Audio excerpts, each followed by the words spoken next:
So we want to say good afternoon to everyone, and we're getting started, and we're going to do something a little bit different today. We're going to allow the work session folks to come first, because we have quite a few presenters, and after that, we'll go into the board discussion and review the agenda for today's board meeting. So I'm going to give it to Ms. Jackie.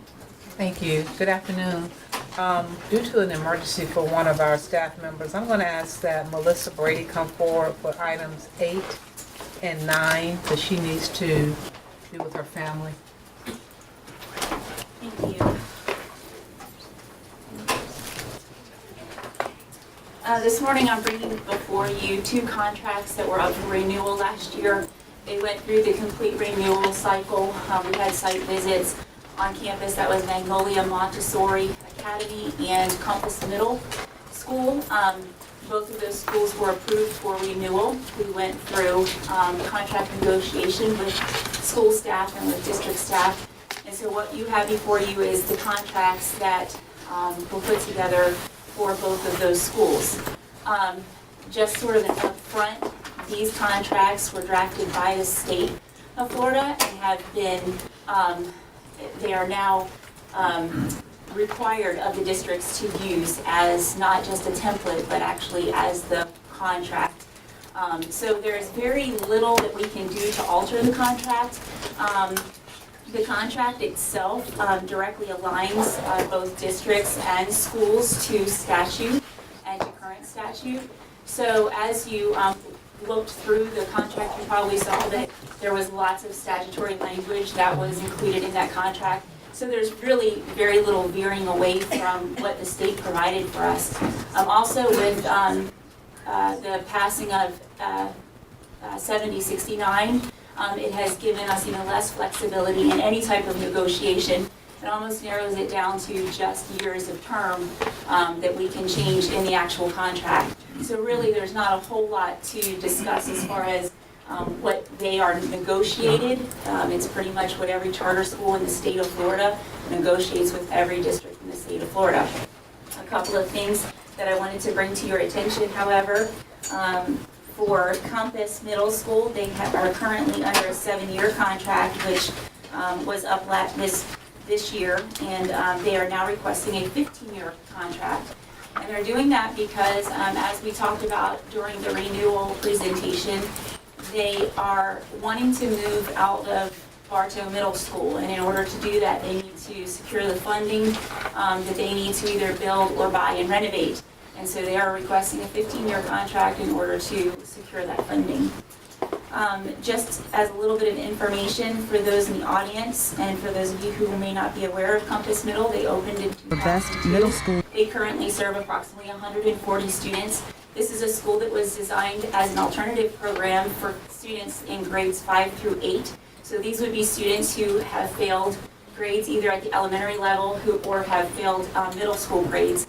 And the school was designed in order to get those kids caught up so that they could enter into 9th grade with their cohorts. This year they earned a maintaining SIR, which means they did exactly what alternative schools aim to do. They don't want to be in a declining position, which they were several years ago. We put them into corrective action. They turned themselves around, and for 2 years in a row they've maintained their program. As far as Magnolia Montessori Academy, they opened in 2013. They currently serve approximately 95 students. They have earned their 3rd A this past year, and they are doing exceptionally well. They are also requesting a 15-year contract, and they probably, this year, they should be getting, we have not received it yet, but they would be getting a letter from the commissioner citing them as a high-performing charter school.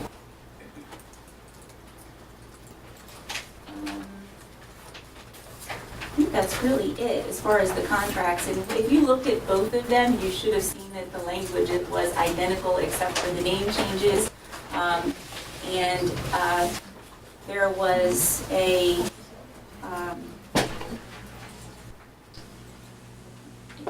the Magnolia old contract said that it would serve K-8. The new contract actually states pre-K-8, but that's not a, that's really the only difference there. In section 3 also, there was some wording changed for Magnolia, but none of these were significant enough to warrant any concern. Does Magnolia have 7th and 8th graders? No, not yet. Their application, they want to add a grade, but they still financially, at 95 kids, they are not at a place where they can add a grade. Ms. Sellers? For Compass, it would be an advantage because I believe Bartow Middle is going to continue to grow. And if you go by Bartow Middle, there's tons of portables. It's landlocked. And I know Bartow Middle could use the space that Compass is taking, that Compass has been there since 2002.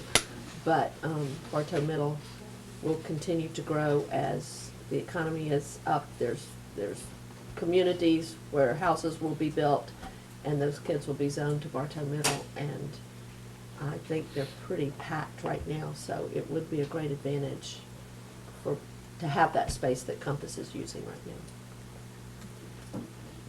Ms. Fields? Is there a timeline for Compass to, No, actually, they started looking last year, and they have their eye on a couple of properties. There are some churches that are available that they've been looking at right in the Bartow area. So they have not given me a specific yet. I think they're waiting to make sure that their contract would be renewed at 15 years. Mr. Townsend? What are our options with the year period? Like just, could Well, we? one of the things that you can keep in mind is that regardless of the term that we allow in the contract, if there is anything that happens within the terms of the contract itself, we as their sponsor can terminate the contract. So when you're looking at it in terms of securing a contract for 15 years and they want to do this so that they can get a loan, it's not a bad idea, and I don't think it really, and Wes can speak to this, but I don't think the district, we're not held to the 15 years. If they're not being compliant, then they're not held to the 15 years.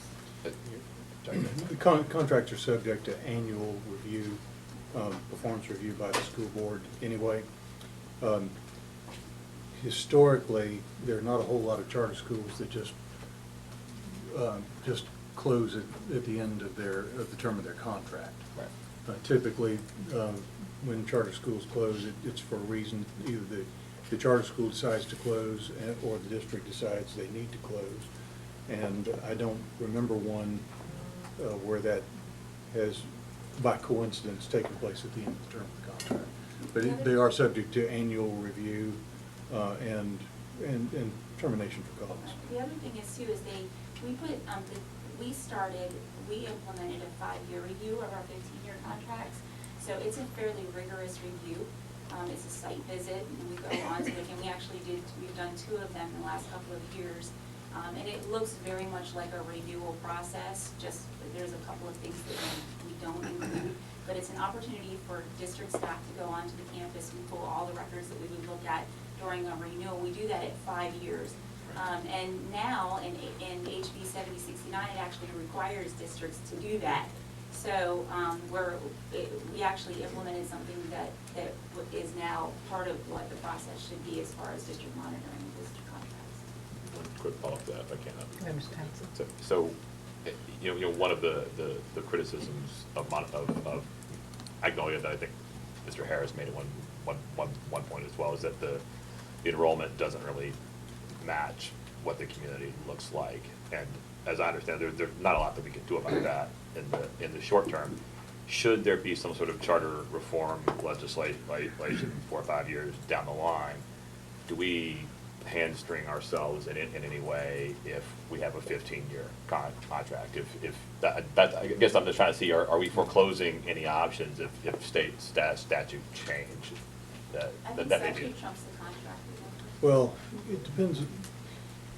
There's a contracting clause in the Constitution that says that the legislature should not pass laws that interfere with existing contracts. But the contract clause has been, as lawyers are wont to say, it's largely been honored in the breach. The legislature passes a law, even if you got a contract. Frequently, that means you have to go back and revisit what your obligations under the contract are. We can also Yeah, at any time, there appears to be a problem with a population that is not diverse, does not reflect the community. There's always leverage that can be brought to bear on the charter school to attempt to improve that. There's no longer a fixed ratio, but you can always lean on them to do better and require them to develop programs to recruit and attract and make their population more reflective of the community. Yes, sir.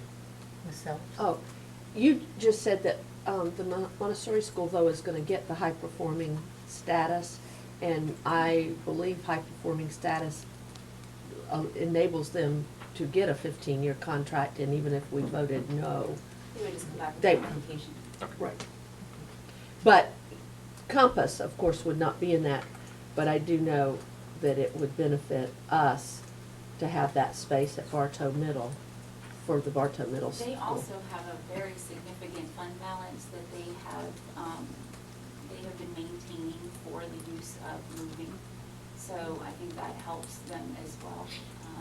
Because this is something that they've been looking at for the last 2 to 3 years at moving out of that campus. So, I mean, as you're well aware, I guess it was 3 school years ago, we had some issues, and now, I mean, things have become calm, and they're doing very well there. But at that point, they decided they were gonna leave, and so they're very, that's where their direction is to leave the campus. Ms. Hughes? I'm a supporter of the 15 years for Compass because of what you just said. They have been struggling academically for years. And then over the last few years, they really become serious about learning. So to me, it's the right thing to do, is to allow them to have the 15-year contract. Any other questions? Thank you, Melissa. Thank you very much. Now we'll move to the Bryant Stadium. Mr. Small.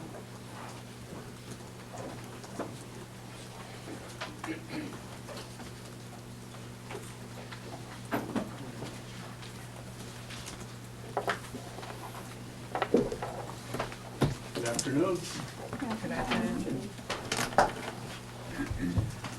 So, Mr. Davis is here to assist with the presentation and answer any questions. And I'd also like to introduce Bob Donahue, who is with the City of Lakeland Parks and Rec Department and has overseen Bryant Stadium for about as long as I've been known that. So he's very knowledgeable about the operation and things about the stadium. So some questions that come up, so the superintendent and I talked, and we thought that it would be appropriate that we gather some information for you all on this issue. So that's what this is. We tried to gather as much accurate information about the operation of the stadium and other facts and bring those to you. Please, and I think that if there's questions on any of the slides, we can certainly answer those as we go on with this, because it's kind of separated by section. So the funding, what funds would we use for the purchase of that stadium? It would be capital funds. The total purchase price is $1.2 million, as in the agreement that we had at a prior work session. How will the purchase be paid? 2 equal payments, one of $600,000. That would be due upon approval of the board, and then the second would be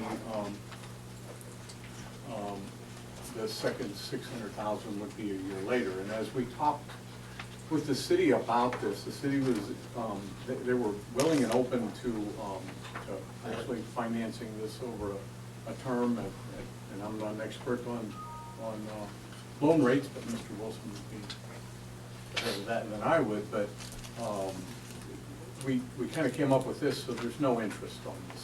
So it spreads it out over 2 years with no interest on the payments.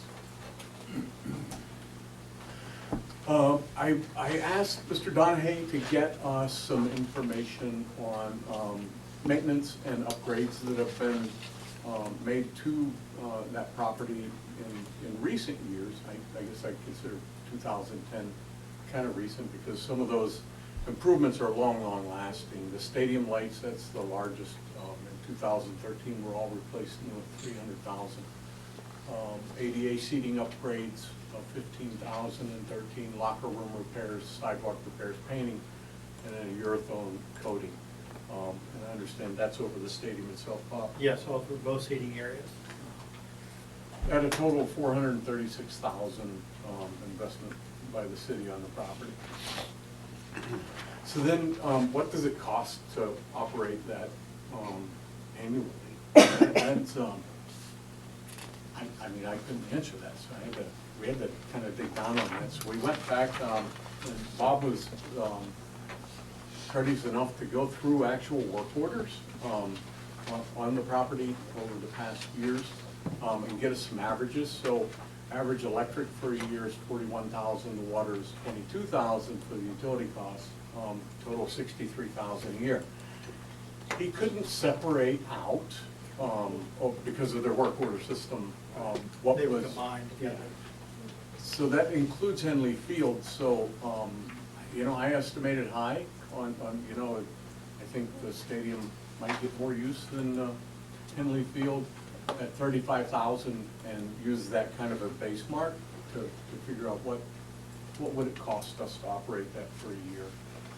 Any questions on that? Okay, comparison data. I asked Mr. Davis, sorry about that second number, about that. The comparison data, I asked Mr. Davis to get me costs on, just pick 4 of our stadiums that we have at schools in the district, and I didn't ask for any in particular, but he gave me these 4 schools, and pulling work order data, which I guess was kind of a hard task to do, but so I, you know, this is an estimated figure on these, not exact because you have to go in and pull that data out, work order by work order. So of those 4 stadiums, then an average is about $35,500 a year for maintaining those. Mr. Townsend? But, so what are the things, just the typical things caught up in that? Like what are we talking about, mowing the lawn, or? You know what, fuel for the mower, I mean, down to the gallons, the things that we could pull out. Insecticides, fertilizer, electric, paper towels, I mean, those kind of supplies and stuff that they would use, and then to upkeep and maintain the stadiums. Okay, and that would compare back with, Yeah, you know what, I kind of laid that out in a future slide. Okay. I'm trying to get a Sorry. reference. So then, the one thing that came up, number of questions, and you know, is I'm gonna qualify that I have no preference on any of this. Honest to goodness, the turf field, you know, I don't know, I hear that it's wonderful, and then I hear that, well, the grass is bad, all kind of arguments one way or the other. So I just wanted to get kind of the facts on it to present to you. The estimated cost to replace the surface at the end of the current surface life, and I got this from Mr. Donahue because he works with that company, $350,000 to $400,000. Now, the initial cost was much more, right, Bob? Maybe you could Yeah, explain that. initial cost was a little over 700,000, but that include all the under drains, everything underneath. When you replace the turf, it's just like replacing carpet in your house. You just take off the top layer, but all the infrastructure is already in place. So basically, you're incurring half the cost of what was the initial cost. So we estimated, like I explained to Mr. Small, was between 350 to 400,000, depending upon what logos, what lines, how you want the field to look when you get done. If you want to go in the cheaper end, don't do logos and just do basic lines. It all depends on where you want to land at.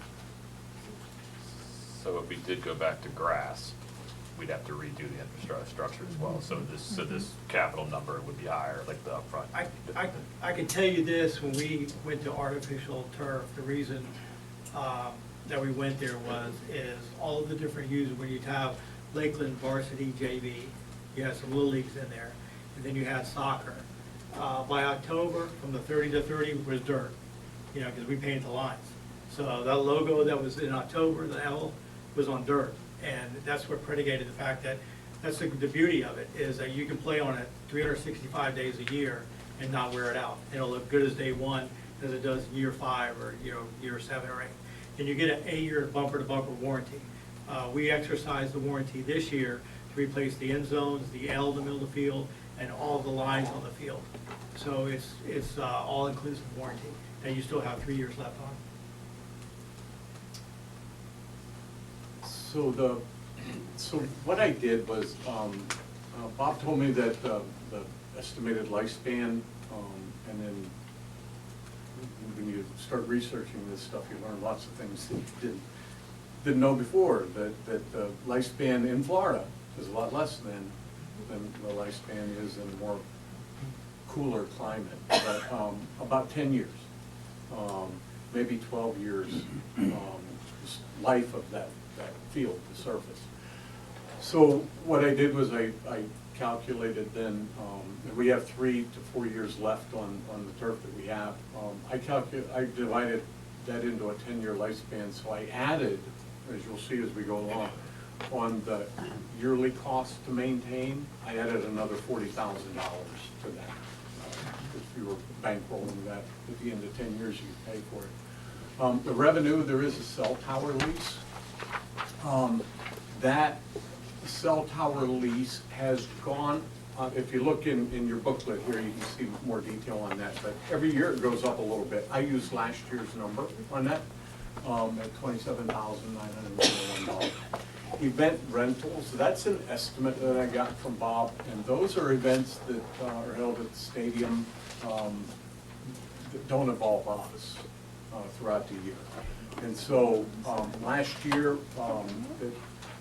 the estimate that they had was at $21,570 in revenue. So the total for that is right at about $50,000. Now, this is up to, I guess, you as individuals and if you approve the purchase of this, then we need to sit down and kind of look at this, but last year, well, we estimate by looking at the athletic schedules, Dan is out of town, so he couldn't be here, 58 uses of the stadium for events at Lakeland High School next year. And then if you look at the annual, or the event, per event cost, would come out to $48,198, and that's paid currently by Lakeland High School out of their school athletic budget. So, John, if I could ask, Yeah. how are the 58, other than the 6 football games, how are 58 events used by Lakeland High School and Cole County Schools? yeah, you got lacrosse, you got soccer, you got JV sports. You got girls soccer, boys soccer, boys lacrosse, girls lacrosse, JV, varsity football, and varsity soccer and JV soccer. They turn out to be 58. There's 10 varsity boys lacrosse games, 6 girls lacrosse games, and those are at the stadium. That helps the community understand the usage of that. So, Yeah. Yeah, there's, so, you know, I'm not gonna, I figured it both ways, so that you would have the numbers. If you could count that as, I guess, a potential revenue, because you don't have to, the school doesn't have to pay that, or we wouldn't have to pay those usages. So, if you added that in there, then that increases that, quite a bit. I had a number on here. What's the duration of the cell lease? How far into the future does that go? 30, I think, the cell lease, how long is the cell lease? Forever. Okay, so it's just Well, like- you have a term lease that comes up, and then you have to they always want you to come back and then it's time to negotiate. You know, how much more you want, how much more they want, and then you always get letters in the mail every year to where they'll ask you if you want to do a one-time payout, whatever, for a lump sum. And, you know, obviously, we never did that because we looked at it as a way to offset, that's why we got into that business, the way to offset the maintenance, the yearly maintenance cost. But it is a 30-year lease, I believe that comes up. You still have about 10+ years left on it. That was the contract. Is there a list of the event rentals in here, in this book? I don't have a specific. Can you give us a list. sampling of what those rentals are? So, Bob, the non-Lakeland High uses of the field, those events. Right now, we have ladies soccer in there, that's the spin-off from the Lakeland Center, tropical, whatever. You'll have people come on, want to do all-star games, or, it's just sporadic, there's no rhyme or reason to it. All of a sudden, somebody will need a venue, and then you just rent it out. But it's just a wide range of folks or promoters wanting to. And we don't accept all the people that want to come in there and do things also. We're very particular about the field, about the stadium itself, concerts, outdoor rap concerts, and stuff like that. We've never allowed anything like that because the impact we'd have on the neighborhood. So really, we stayed basically with sporting events and community type events that gave back to the Lakeland area. Like some of the youth leagues? Yes, Okay. yes, ma'am. Thank you. Yes, ma'am. So if you count the dollars that we would expend for the rental of the stadium next year, the total potential revenue comes out to be $97,759 for a year. So then I kind of looked at the average annual maintenance. Now, the $35,000 that figure that I got from Mr. Donahue on that is, that includes a full-time city employee with benefits. So, I mean, you could throw in all the costs in there, but that, I mean, we would have to look at that. That could be a savings, and depends on how we would handle that. The utilities fees added into that. The advised budgeting to replace the turf on a 10-year cycle, we come out to operating costs of $110,000. If we added the dollars for the Lakeland usage, that would be $12,241 above potential revenue. If you don't, then the annual maintenance for that would be approximately $60,439 a year.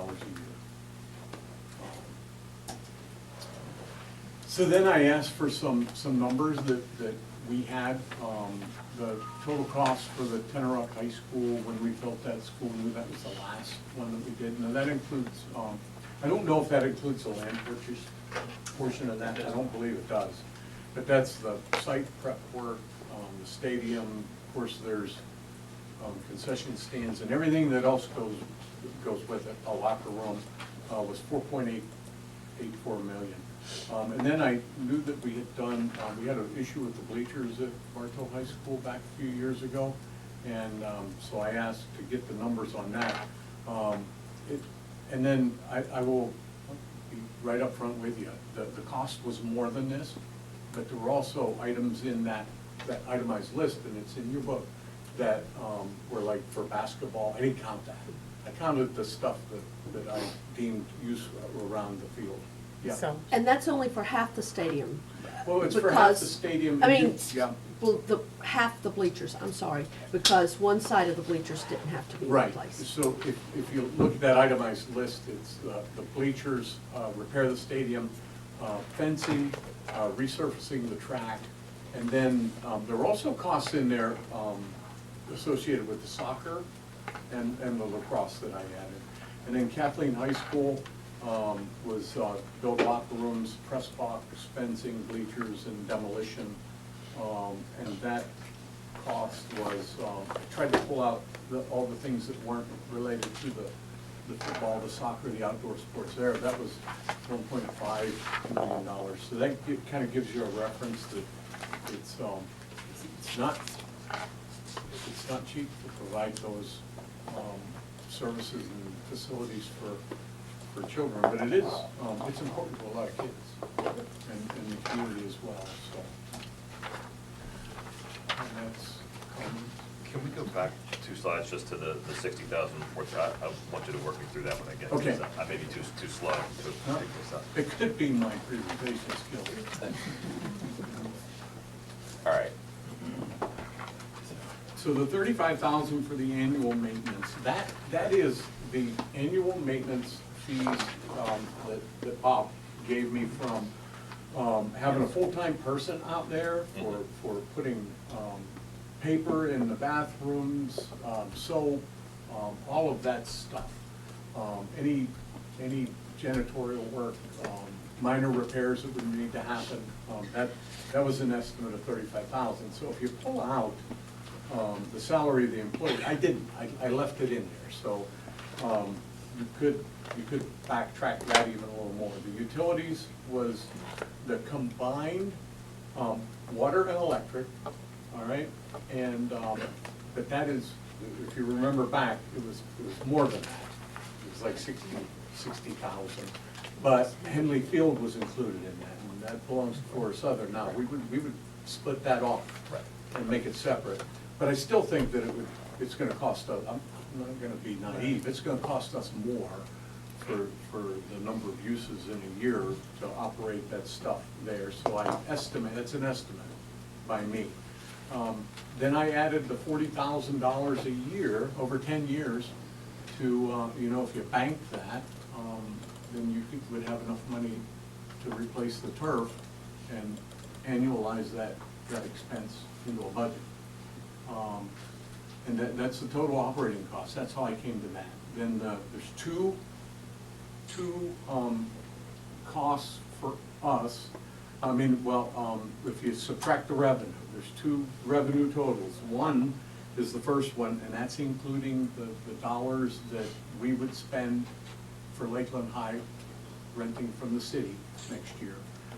That brings us out to a annual estimate by John, I qualify that, of $12,241. Okay, that's where I'm having a hard time following. Yeah. So that, it's $12,000 less than what? Than our revenue. So that's taking, the total operating costs, I'm estimating at $110,000. Oh, okay, if you're counting So what Lakeland High then I'm pays as subtracting revenue. the Okay. Yep, Oh, I'm subtracting okay. the revenue that Lakeland High pays Okay. as well. I get that it's gonna cost us $12,000 to provide the facility. If we don't count the Lakeland costs, then it's gonna be $60,000. Okay. Are we, the utilities are 35,000, I get that, that's Yeah. a little more than what a stadium Oh, yeah. that we built would, but I get that. But do you really believe we'd be spending another on, because it's turf, not land, do you really believe we'd be spending 35,000 annual maintenance? I just don't see us spending that. You know, what's the salary of the full-time employee? Full-time employee, what we do is we keep somebody out there every day. And when they perform work on the stadium, that area, whatever, we have a tracking system called Maximo. And they track the number of hours and what the services they performed on that specific job site. So what you have there is a combination of partial salary and partial O&M, maintenance, cleaning things, as John talked about, whatever, cleaning the restrooms, picking up trash around the stadium, mowing the grass in front of the stadium. There really isn't a lot to do, whatever, so that's why we just build his partial time plus the maintenance, the activity performed, plus whatever the cost of what he was doing. If he was using equipment, if he was mowing, then we have so much allotted for the mower, for gas, for whatever. So it's all built into one But you cost. kept someone there full-time, would we do that? Would we? Probably not, but that's up to you guys. Yeah. But the numbers, I mean, I worked the numbers at worst case scenario that I thought. So you've overestimated, because Yeah, I would think that would put the- come I down. put the salary In in there. there, because that's what I had for numbers. Yeah. I don't know, I'm a little hesitant in pulling out stuff, and we look at the worst case scenario, that gives you all, I think, a better base to make a decision. Okay, well, that's what I wanted to clarify.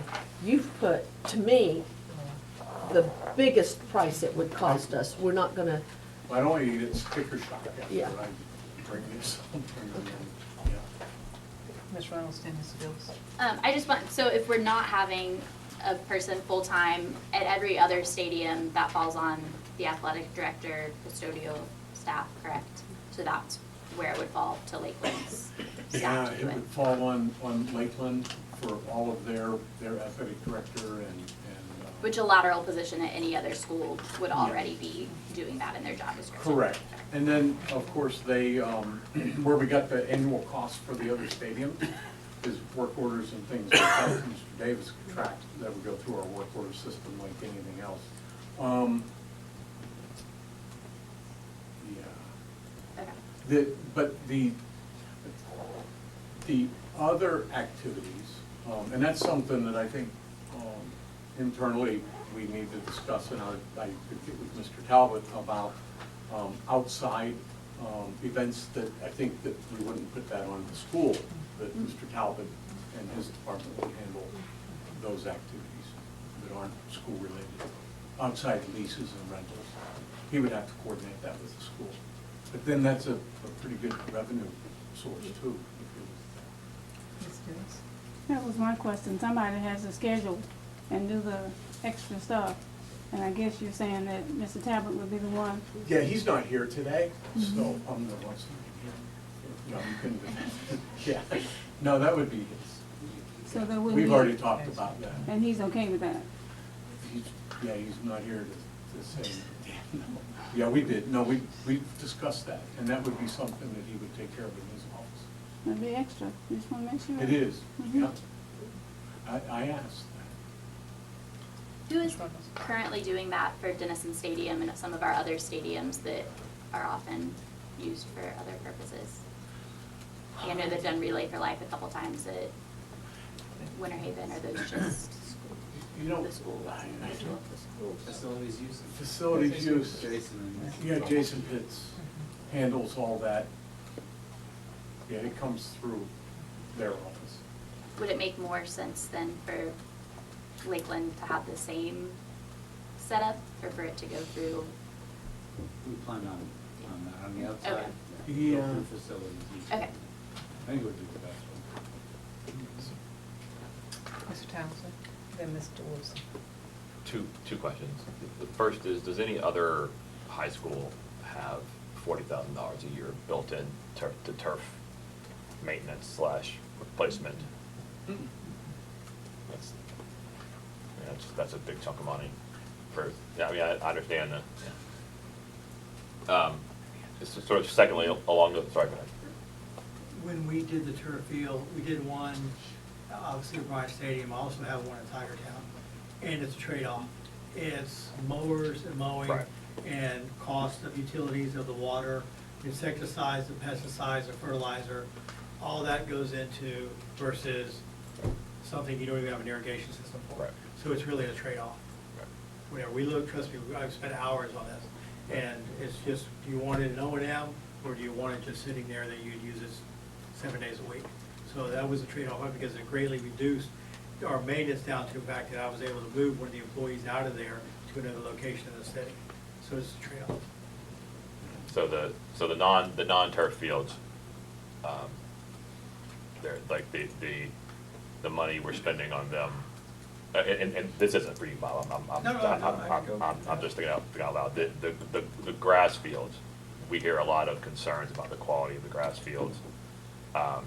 If we're gonna be budgeting 40 grand a year to simply replace a turf field every 10 years, I think we're gonna have to make sure that we are taking care of other stadiums as well. What are our, how do we do that? What's our, to what extent are we doing it today? It's based on, we did an evaluation, Doug Dotson and his team, they looked at every football field in the county. They did evaluation.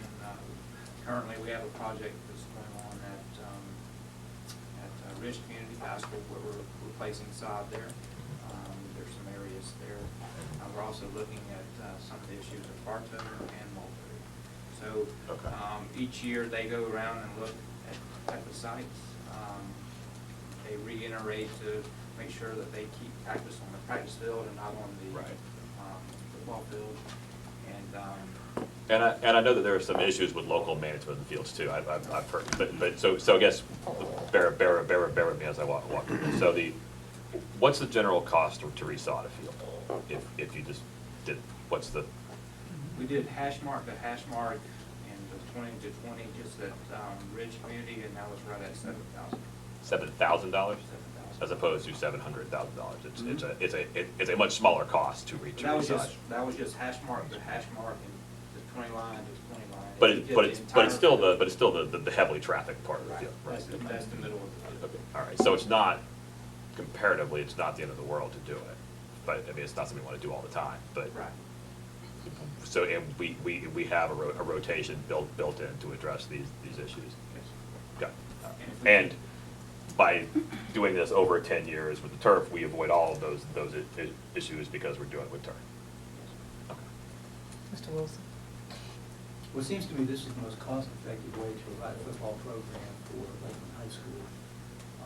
I'm certainly in favor of it, but I also understand the concerns of our community, so I'm wondering, do we have some property anywhere in Polk County or that we own, that we don't foresee using in the future, that we might want to put up for sale to cover this?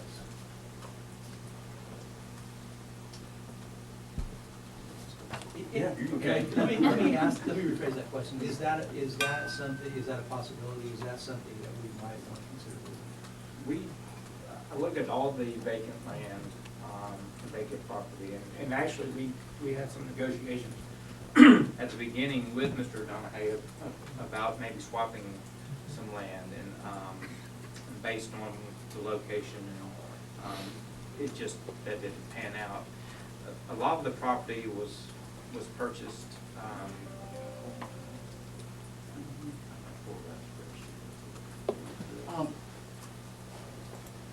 I guess the interest, yes. I mean, we'd have to look, I think you'd have to look at what, because I think the district purchased property for future school sites in the past and other use, so, and I'll tell you, I think that, over time, since those sites were purchased, that, demographics have shifted. There's a whole lot more growth in the northeast part of the county, so I think that would be an exercise that the district could look at to offset that, yes. So, but I think you have to look at, yeah. And, again, I'm in favor of this, I would support it, but I would also like for us to look into possibly finding a way to cover some of the costs, if not all of it, through property that we're not currently using or will be using in the future. Mr. Harris? Along that same line of thought, just a caution in regards to disposing of property that we currently own. Two issues. We're upside down in a lot of the property that we purchased because the market dramatically changed after the school district purchased it. Number two, and probably most importantly, we purchased properties in order to build future school facilities on, which are getting harder and harder to find at the sizes that we seek. 20 acres for an elementary, 35 for middle, and 100 for high school. And when you try to acquire sites of that size, it becomes increasingly difficult the more urban the community becomes. And urban is where the kids live. They don't live out in the rural areas, because rural areas, the cows outnumber the people, but we don't need to build schools there. We need to build them where the area is becoming more urbanized. So it becomes increasingly difficult to acquire land. We might not want to dispose of some of the lands that we own in the hopes that maybe one day down the road sometime, they might be used for a stadium. If I might, we also need to be vigilant to make sure that we do not alienate a piece of property that has been pledged as security in a previous COPS issue. That is taken place once in the past, and those eggs are difficult and expensive to unscramble. Mr. Townsend? I think the property stuff, I agree with completely, except I would like to see a larger context on it, maybe for a different time. I'd like to know what we have, what the value is. I don't know that we're gonna be able to build a property swap into this particularly. This is like an issue that we have to deal with. But several people have asked me, what property do you own? And I'm not entirely sure. And so it would be really nice to have a work session to that effect soon on what we have and some kind of itemized list. Secondly, on this, is there any reason why we cannot wait to vote on this till the next meeting? I think I would like the public to see this discussion. I think we need to give the public the ability to come yell at us. I mean, we're jumping $1.2 million in capital ahead of other people, and we need to deal with the consequences of that. I support this, I think. I don't support it today. I don't want to vote on it today. I would like to, is there any particular deadline on this that would prevent us from voting on it in two weeks? Is there any? The city manager in 2 weeks? We don't have a meeting in 2 weeks. Well, I mean, you know what I mean, that next meeting, like we have, what is the burning timeline on this that causes there to be a problem if we don't vote on it today? Obviously, we've been working on this for a while, and we have the park, that's what spurred the conversation with Henley Field and Bryant Stadium. We got other parks developing right now. If it pleases the board and your next meeting, if that's what, August 22nd? whatever you say. Or if there's enough support to move forward with the agenda today. Yeah, you could, I mean, that's true, I mean, I'm not gonna support it today. I want the public to be able to, I do support it, but I'm not gonna support it today. We haven't, to have a work session, discussion, all of this stuff, this is the first time any of us have seen this in a detailed way. I blame, like I said before, I blame myself for that. It actually came up very briefly at the end of a previous work session. Should have raised all these questions then, but didn't. I think this is probably the best thing to do, but the public needs to see this discussion. They need to be able to see these numbers and then come yell at us. And then we smile and vote. Or at least in my, that's my take, so. Ms. Fields? I know that we are looking at time, but I have a question that's probably will open up a lot more dialogue, and maybe this is not the day for it, but I guess my question would be, is that we checked with Florida Southern College, because I know there was discussion about them purchasing the property if we don't, but did we have any discussion with them if we were to not purchase the property, what they would allow us to utilize the fields for? Did we have any discussion on that? Yeah, go ahead. Yeah, we've had discussion with Florida Southern. The school board was always our #1 pick because of the history with Lakeland High School and the stadium, back to the 40s. After that time, after we sold Henley Field, we did sit down with Florida Southern because they did make an inquiry. And like, what's next? What are you doing to Bryant Stadium? And I explained to them that the school board was our #1. If the school board passed on it, then we would sit down at the table then and talk. If Florida Southern purchases, or if anybody else purchases it, whoever that may be, we can't guarantee to the school board that it'll be as it is today. Mm-hmm. Nobody would. It's like you buying a house and you got whatever one of the conditions is, and you don't ever change it. That's not gonna happen. So they would probably do a contract, a short term, agreed year by year, like we do with the school board now. But to guarantee that it will stay as is for 5, 10 years, whatever, they're not gonna do that. So, Just you know, curious, which puts if you we had guys, discussion on puts it. it back on you guys again. We talked on all those talking points, because I wanted to make sure I had an understanding of where they were at and what they were looking to do. So, you know. Mr. Wilson, then back to Mr. Townsend. Unless I misread the number or misunderstood something, it looks like it's more cost effective for us to own it than to rent it from. I'm not saying that it's not, but, you know, I wanna know the whole, picture. Sure. And so while, you know, I'm not saying that this is not a good thing to do, but I think that it's our responsibility to make sure that we get this right. Yes, ma'am. And if it's right to get it through the city of Lakeland, that's fine, but if it's not, then that's fine as well. I'm not saying I'm not against the purchase, but I have questions that I feel like I need to have answered. And thank you all for answering those. I'd like to go back just momentarily to we're talking about selling land, and I understand, I think those are both valid arguments, and certainly using it as collateral and not creating problems with that is paramount. But one of the things that I'm seeing, and I've kind of been involved with some of the developers in the area, and we've been working together with the board, some of the staff from the Board of County Commissioners and some of our staff internally on some concurrency issues. And one of the things I'm seeing is school districts moving away from acquiring land because we're not really experts in that area, and we often do pay too much for it, to a situation where we're finding the developers donating land in exchange for impact fee credits. And I think the benefit of that is you get property where you need it because, as Mr. Small said, because of the changing demographics. So I think that's something to be considered, if we move forward and talk about maybe the possibility of paying for this through sell some land that we may never use. It's just a thought. Thank you. Mr. Townsend? To address Ms. Fields, I actually met with Pete Meyer and John and Dan Talbot last week, and we talked a bit about what Florida Southern has in mind, which at this point really isn't anything. They don't have a plan. They have an interest in theory. I think one thing to keep in mind is what they've done with Henley Field.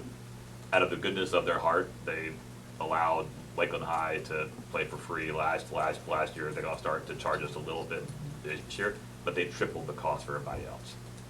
And I think it's unlikely to expect them, if we're gonna have soccer and lacrosse and band, I mean, that comes with the football, and JV, I think the idea that they wouldn't significantly raise those costs, or that we can somehow enforce them not doing that, is unlikely to me. There would certainly be no way for us to control that. They're gonna wanna make money off of it. They're gonna wanna brand it their way. They want it primarily for practice fields, and maybe some other things. But my sense in talking to them is that what we want and what they want is probably incompatible. That's my best guess, and just thought I would share that with you. I mean, it's not any kind of hostile thing. They just have their plans for it, and they're gonna need to finance their own ownership of it as well. I think Bob gave me a good answer. Thank you. Okay, are there any other questions? So, Ms. Sellers? I just would say if the city of Lakeland would be okay with August, it does, when we're doing significant things, I like us to have a work session. I don't like things of significance to be back to back, if they can be avoided, but I don't want to mess up anything with the city. I know there's urgency on this from their part. So What's the date? I'm sorry. You I have a know, boss too, I gotta go back and tell him what's going on. August 22nd, Wait a second. this next board meeting. Mr. Harris? Wes, I guess these two questions might be more directed at you. I'm looking at two documents. One in here, the second tab. That second tab is labeled Purchase Proposal. And I'm looking at paragraph 6. And then I'm looking at the contract.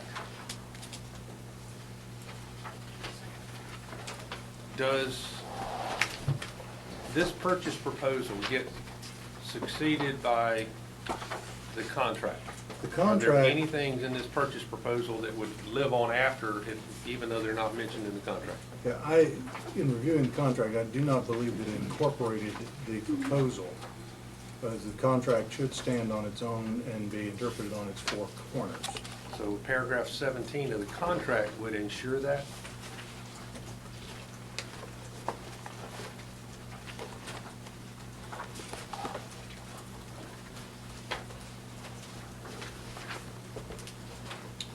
Contract constitutes the entire understanding and agreement of parties and supersedes all prior agreements written on. Yes, sir. Thank you. So we know we have an item listed as R74 for the contract. I'd like to find out what's the pleasure of the board. Do we place this on the August 22nd agenda, and do we have consensus to move forward with the contract today? Dr. Harris? I mean, if there's a time issue, I'd be happy, I mean, we could have a special meeting where we just deal with this. I think it would have to be a couple of weeks, but, I mean, if you're gonna do it in conjunction, that just don't happen. So, Mr. Wilson? I'm okay not voting on it today, as long as it doesn't create any problems with our purchase. If that's what Mrs. Bird wants, that's what we'll do. August 22nd will be the day. Okay. So it'll be fine with the city of Lakeland. That's great. Yes, ma'am. Yeah, good. Okay. August 22nd. Thank you so much. We're gonna move it? Yes, we're gonna move it. Is that a consensus? I see Mr. Wilson. I'm in favor of moving ahead. Yes. A lot of plans with. Moving ahead today, or? Yeah, that's fine. We've had it brought to us a month plus ago, and the staff's been working on it for months. Okay. So we have Mr. Head, we need to get a consensus from the board members. If we can see a show of hands for moving forward today. There's no reason not to. I don't really care which way we go, It- to be honest with you. August 22nd. Show of Yeah, hands. If we find out that that's gonna be problematic, We'll could we call do out- a special meeting? Yes. Well, he could easily call his boss now and find out why. Seriously, he can go call his boss now. He calls I'm so him. nervous right now, I'll wait till 2020. Ms. Silver. If that needs to be done, because I don't see any other No, that's, option we're not going other nowhere, and than- y'all aren't going nowhere. than 22nd voting is fine. for it. But That's fine. I understand about transparency with the community, and it gives us a chance to answer, they'll email us and we can answer Yes, ma'am. their questions so that they don't feel like we're doing anything. No, I But I mean, right now, I'm in favor of it because I don't see another viable option Yes, ma'am. for us. So I don't want the city to be nervous that we're contemplating it. We just wanted to I understand giving the public Yes, ma'am. time to get their questions. Select the majority boards for August 22nd. Mr. Darling, if you find out if it's something different, let me know so we can see when we call a We'll be special fine. meeting. Yes, ma'am. Okay. Thank you. I want to thank Bob for all the work he's done on this. Next, we have the community schools. And that's Mr. Small. Yes. I know. Mr. Small, Yep. you're community schools. I know. Bringing them up. Let's see what they recommend. Yes, they're going It's to no, it's present them to you. not in the community.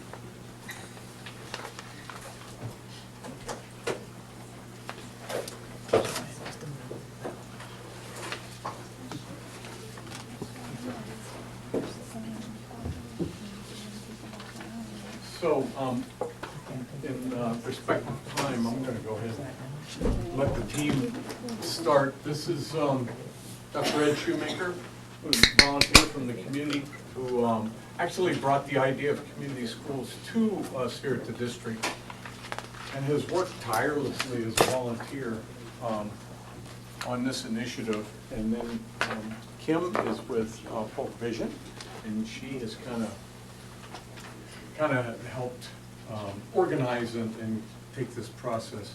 So what we'd like to do today is bring you the results of the study of the task force with some proposals for your consideration. And I know we have we split up into committees, and Kim can talk about that. One of our committees, our two co-chairs could not make it. One was Cheryl Cooper, and the other, so Michelle Townley is going to be here to report out for that committee for you. But I'm going to let Ed give a welcome, an official welcome beyond that. Well, I want to just say thank you very much on behalf of the students, parents, teachers, and community partners for listening and giving us this opportunity to present this ideal on the community school model to the Polk County School Board. A few things I'd like to say first, and then I'll turn it over to Kim. And we'll get more clarification as we move along.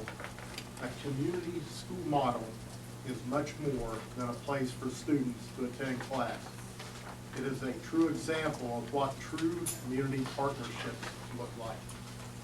A community school embraces the importance of building relationships through the hopes and dreams of the community by providing activities, services, education, and engagement to help students, parents, and local citizens turn their hopes into a reality. It's not a 2 or 3 year program. It's a 25-year commitment through a memorandum of understanding between the 4 major partners: the school district, the healthcare provider, lead nonprofit agency, and university. However, the most important factor of a community school is the leadership. A leadership that focuses on the whole development of the child and also retention of teachers.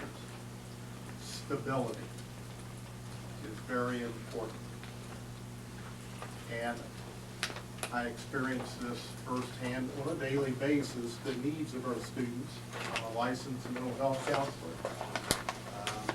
And I go into the school system quite often to work with children that have disabilities and other children that struggle with education and so forth. And the whole goal is not to let a child or a student slip through the cracks.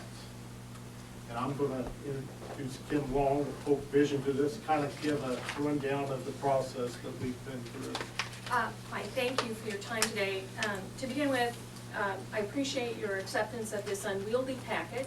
It's different shapes and sizes, but it speaks to the fact that we've done a lot of homework from a variety of sources.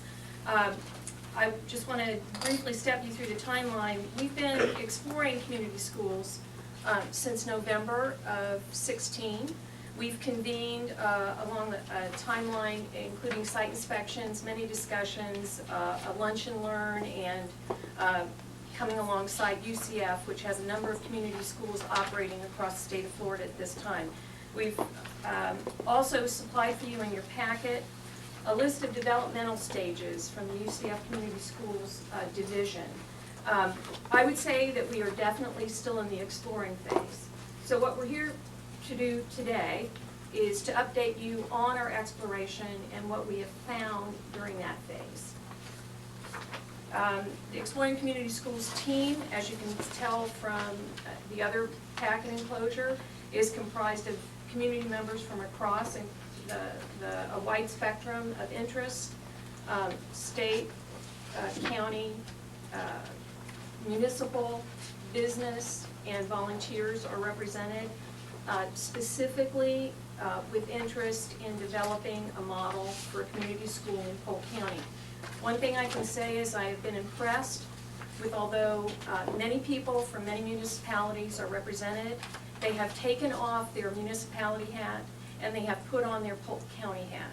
They have opened their minds up to the best opportunity for Polk County school students, not one particular city or municipality. Do you want, either of you have anything to add to that? Because at this juncture, moving through the packet, it would be time to talk about the criteria we used in the process of trying to narrow down opportunities or the best opportunity for a community school model to work here. And with that, I would ask the criteria expert to come up. Michelle Townley has been co-chairing that process. That packet is found underneath the purple paper, and all of the data that was used to inform that work is there in your packet. Good afternoon. Like you said, behind the purple page, it's a list of some of our work within our criteria and eligibility committee that I was able to co-chair with Cheryl Cooper. So you see there that on May the 4th, it was decided that our committee would form during a breakout session with a larger team, and that we need to start looking deeper at many of the factors that would be used to identify candidate community schools. So that is where some of your charts and tables in that section begin. And so on May 23rd, our committee met for quite some time, and the community schools criteria spreadsheet was developed with information that was supplied by the district. We spent a lot of time reviewing this information, discussing it, and an original threshold of 30% was set to try to help us narrow down from 73 elementary schools down to 20. And so we started with that transportation metric to get us going.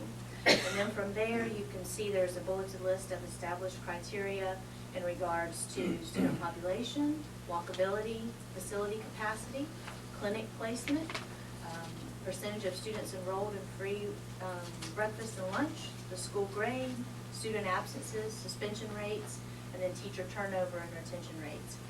In addition, we wanted to make sure that our work was meaningful and that we were taking into consideration other factors that might impact the schools. So we looked to see which schools were already participating in Polk Division's Healthy School Pilot, the Attendance Improvement Pilot, and which schools might have an existing Parent Resource Center through our Title I program.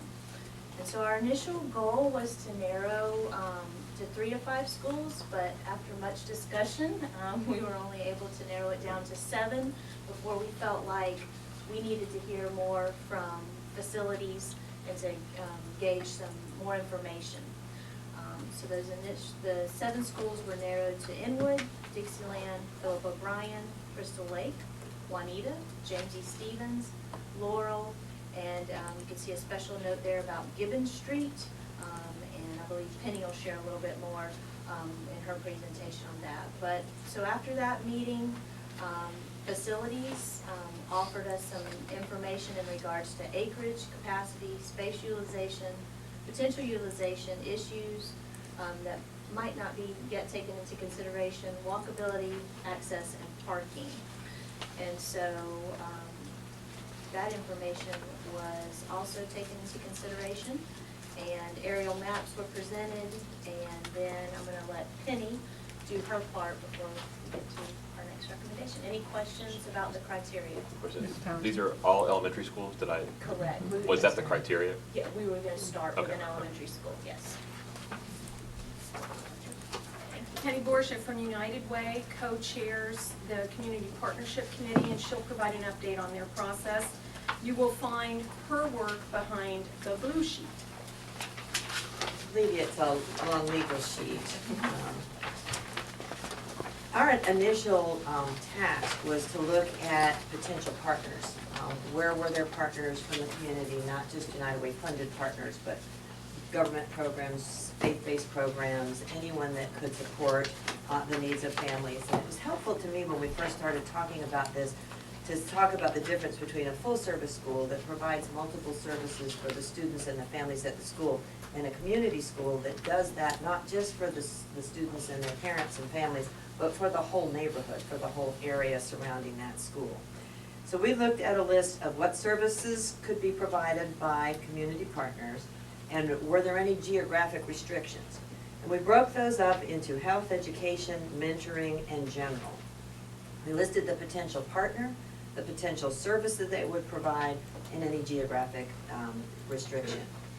We also had in our second meeting the percentage of bus riders, the availability of space, because the Central Florida Healthcare was a critical piece of this. They're going to be providing the mental health care, behavioral health, substance abuse, and mental health services, as well as the physical services. And there had to be sufficient space at the facility to provide a health clinic. Not only did there have to be space, it couldn't be located too close to another facility where health services were already offered, because if that happened, both programs would go down. These health clinics have to be able to survive with Medicaid, insurance, indigent health care, and they have to provide services on the community school model regardless of whether a patient has access to any of those funding sources. So they have to be able to survive, and that was a key focus that we could look at. We also looked at locations of elementary schools in relation to their feeder patterns, because we wanted to be able to track these students through to graduation. We want to improve at-risk children's capacity to graduate from high school. Well, when we looked at Evans in Orlando, they did a high school. When we looked in Tampa at Mort, they did an elementary school. Well, the tracking is obviously longer at the elementary school level, so that's kind of a negative. But we can change the behavior and the success rates of the students much faster at the elementary level than we could high school students that may have been failing for years. So that's how the elementary school became kind of a focus. But if we could track those students through to their feeder patterns and they're not scattering to multiple feeder patterns, it will be easier to track to see how much the community school is actually affecting that student and that neighborhood. At Evans, it even reduced poverty rate, or crime rates in the community once the community school went in. So that was a piece too. So we visited the other schools, we selected an elementary schools that were more effective and efficient. We're tracking the ultimate to improve graduation rates. We also looked at poverty levels and at the school grade. Our committee came back with a recommendation of 3 of the 7 that had been previously mentioned. Our number 1 recommendation would be Crystal Lake Elementary. It's convenient for Southeastern University. We could pick up a lot of tutors, undergraduate students in education, as well as graduate students to provide some of the tutoring and internship things that would increase services at the school. PSC students, it's also convenient for them. It feeds directly into Crystal Lake Middle School, so tracking into middle school and high school would be a little bit easier. There's plenty of space there to put the health clinic. There are other nonprofit services available, so when we started talking about accessibility to food and feeding programs, both during or after school programs, that was more available, including a Boys and Girls Club that's right there on their campus. Inwood Elementary was our second recommendation, but when the full committee came together and we looked at some of the overhead maps and the space that was available, the folks in Winter Haven withdrew their preference for that school for those very practical reasons. And our third piece was Gibbon Street. It's adjacent to a large housing project that qualifies for the health clinic. There wasn't an issue with the health clinic. There's minimal busing there, but the middle school walking, sidewalk issues, and the middle school feeder patterns were more difficult there, which is what bumped it in our committee's recommendation to 3.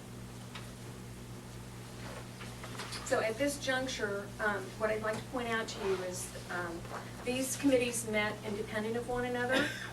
They arrived at 3 schools from a support partnership standpoint. From a basic criteria, they had arrived at 7, adding an 8th school as a recommendation from the partnership committee.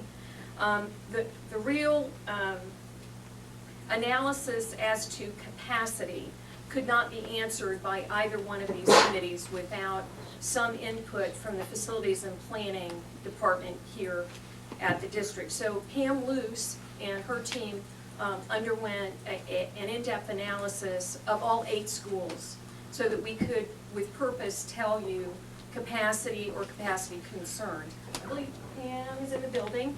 Yes, she's in the room. If you had any questions about capacity, I think Pam's prepared to step you through any number of the schools. If you would like us to just step through Crystal Lake, Inwood, and Gibbons, we can do that as well. Yes?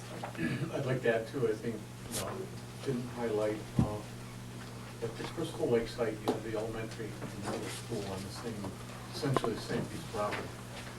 But then we also have the Real Academy here, which we have all the middle school and I guess 4th grade through middle school, overage children that are behind grade level. That acceleration program is at the Dwight Smith Center, which is on the same piece of property. So that was a factor I think that the group looked at real seriously, is that the reach of an initial program and how many kids you can actually touch. The walking grade. We also during this process became aware that the FDOT had approved a grant that was pending for Crystal Lake. So the sidewalk grant that had been applied for is going to be funded for Crystal Lake as well. So that news came to us in June. So it added something that we hadn't explored, but it added weight to the Crystal Lake decision that it would be definitely a walkable school at that point. Yeah. Go ahead. Mr. Townsend. Well, I guess one question I'll get to in a second, but just full disclosure here, my son went to Crystal Lake Middle this year. He just, is moving on to Lakeland High this year, but I can tell you that is a walking school. It picks somebody up at the end of the school, and it's just a massive horde of kids going off, and it's kind of a miracle. We gotta do something about that, by the way, but I'm glad to hear the sidewalk issue coming. But my question, when you're talking about capacity, how are we using that in this framework? Is it capacity for, what is the word capacity referring to here? I'm sorry. Many things. Accessibility from the public to use services, parent resources for classes, student population, and the addition of several staff members, 3, perhaps 4, that are going to take care of social, emotional well-being issues and health issues apart from the educators. So part of that community school model is that there will be additions to staff that will be managed ultimately by the principal, but there will be capacity issues if we truly want to become a hub of accessibility for the community. You'll need to abide by access issues, Jessica Lunsford concerns that, and then if the health clinic eventually materializes, you'll need accessibility, parking, transit issues. So there is a one sheet in the back attached to all the maps, which actually separates Gibbons from Crystal from Inwood, that gives you a top-line understanding of enrollment and capacity at all the schools. And as you delve down into the maps, it will, for example, if you look at them, Pam was very thorough in assessing how much of the current facility, the percentage of use in the current facility, the acreage capacity at each of the schools. And again, Crystal Lake just seemed to bubble up for all of the criteria that we had gone through, as well as the community support side of things that Penny was delving into. A piece of that capacity too was to support the health clinic so that it could survive. And some of the other models that we looked at, that the health providers shifted over time. We want to try and get that right from the get-go. And Ann Clausen with Central Florida Healthcare was looking into that area too. So it's not just the school and the students and the parents and families, but the whole community of accessibility. Where is accessibility? Will they come to the clinic? Can they get to the clinic? That walkability piece in that neighborhood was critical to that as well. We haven't touched upon this yet either, but I do need to just point out that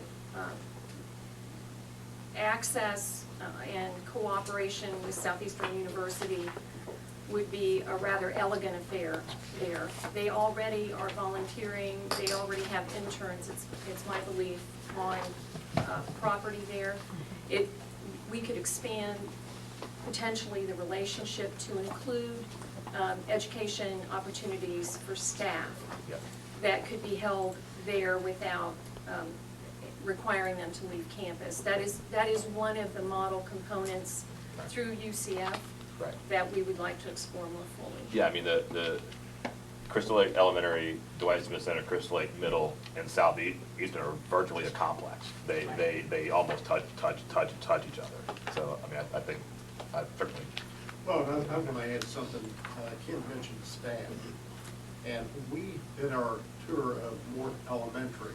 They had a retention rate before they implemented the community school model of 30%. That's bad. Now they have a waiting list of teachers wanting to get in there to teach because the culture has changed along with the community school model. They can finish a graduate degree while teaching in the classroom without having to do evenings and weekends because of a collaboration there with USF. but we have both the college and university for undergraduate and graduate programs that are interested in duplicating that here as well. I would be remiss to overlook the fact that Polk State has been at the table since day one. So regardless of campus placement, Polk State is at the table and ready to assist in any way, whether Southeastern is lead on that or not. But in terms of what you're defining as capacity, you look at the Crystal Lake, at Crystal Lake Elementary, because of the things around it, you see the strongest capacity there to make this work. Based upon what we have investigated thus far, I guess this gets back to what are we asking of you today? Right. I think what we're asking of you today is if you feel that the information we've provided you is sufficient enough for us to continue with the deeper exploration phase of what we need to do. We would need to solidify around a particular school so that we could then provide you with more detail. Partnership agreements, a budget, a more detailed update than all of these pieces. It would then be around a particular school. If you feel we have arrived at, through this process, a school that you would like us to further explore. I think you have some more questions. I know I see Ms. Fields, Mr. Wilson, but I don't know if I saw Ms. Sellers. I will, but I want to hear from everybody else, but. Ms. Fields. Well, I had some questions, but I see it on the spreadsheet about the school population and the suspensions. And I guess my question would be, Crystal Lake Elementary being the initial pilot, and is Gibbons Street on the list? And if so, what is the timeline for, I know we have to go through the process of the first school, and if that's successful, then we would go to another one, I would imagine. No one has said that, but I would assume that's what the plan is. And I want to know where is Gibbons Street, because I had someone who was mentoring there maybe a year or so ago and talked about how they are pretty much by themselves, in their opinion, and they really need a lot of support and a lot of help there. So I'm just trying to understand, is Gibbons Street on the radar screen? I know you got it, I think, number 3.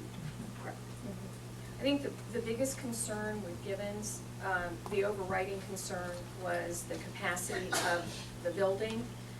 Although right now the student population is very low and there feasibly could be additional staff and services placed on the property, if we were to be at capacity for the neighborhood, it would start to become problematic. There's parking issues, and there also is issues surrounding the population density in the area. Gibbons has a population of perhaps 13 to 14,000 people. Again, we need to remember that that clinic that we've been talking about needs to be supported by the general public or the neighboring public. Whereas Crystal Lake has a population of 29 to 30,000. Well, I'm not saying that That might Crystal be Lake should not using be it. the first stop. Yeah.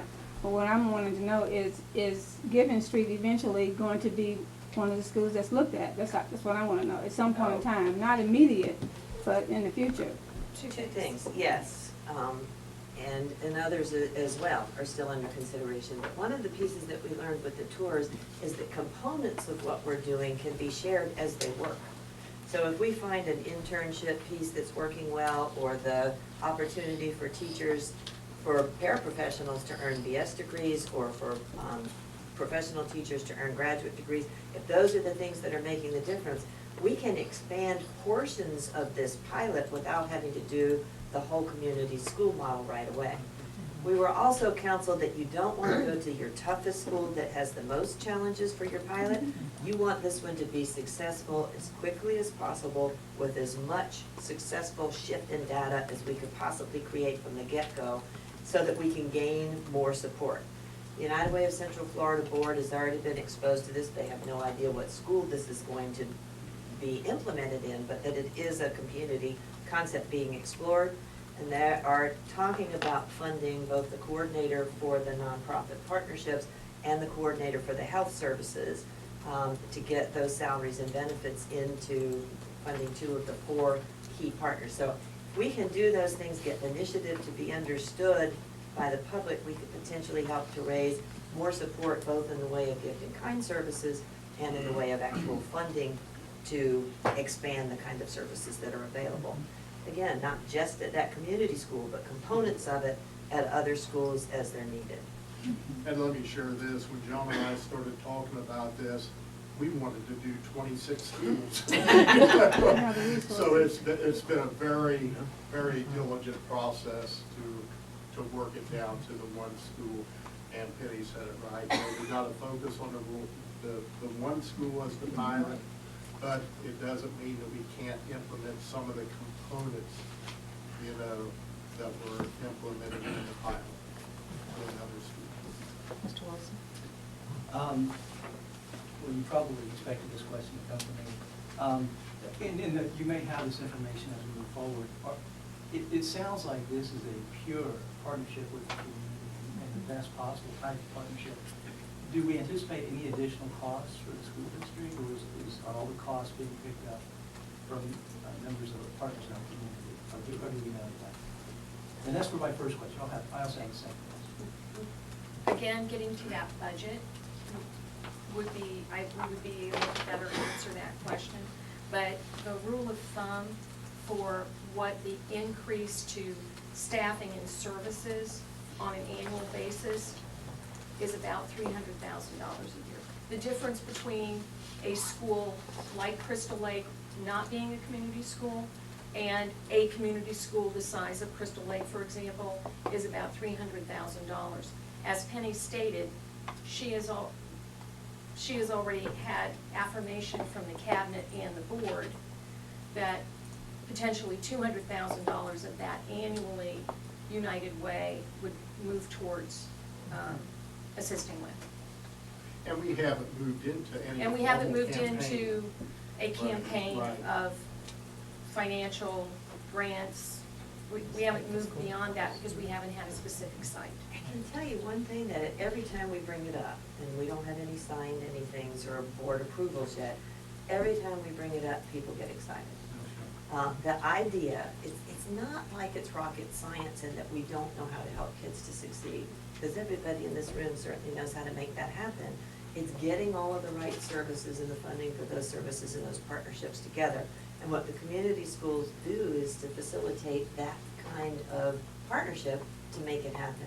And everybody that we talk to that has implemented this, the student performance is improved, the school grades improved. The graduation rate at Evans High School in Orange County is at 84% with the kids that were the highest at-risk failing students when they implemented that 7 years ago. And the crime rate in that community has gone down. Yet the community schools make a difference in the students they're serving, in those students' families, and in the neighborhoods where those schools are located. So, and that brings up my second question. I mean, no mistake about it, I'm 100% for it, there's no mistake about it. There's a social program, it's just unparalleled. And anytime we can help our students with medical needs, with dental needs, with mentoring, or however we can help them, we should do so. But, and it's going to be an unpopular question, so you have to help me out here. I haven't been able to find any empirical evidence that it improves educational outcomes. So maybe you can help me with that. I haven't found that anywhere.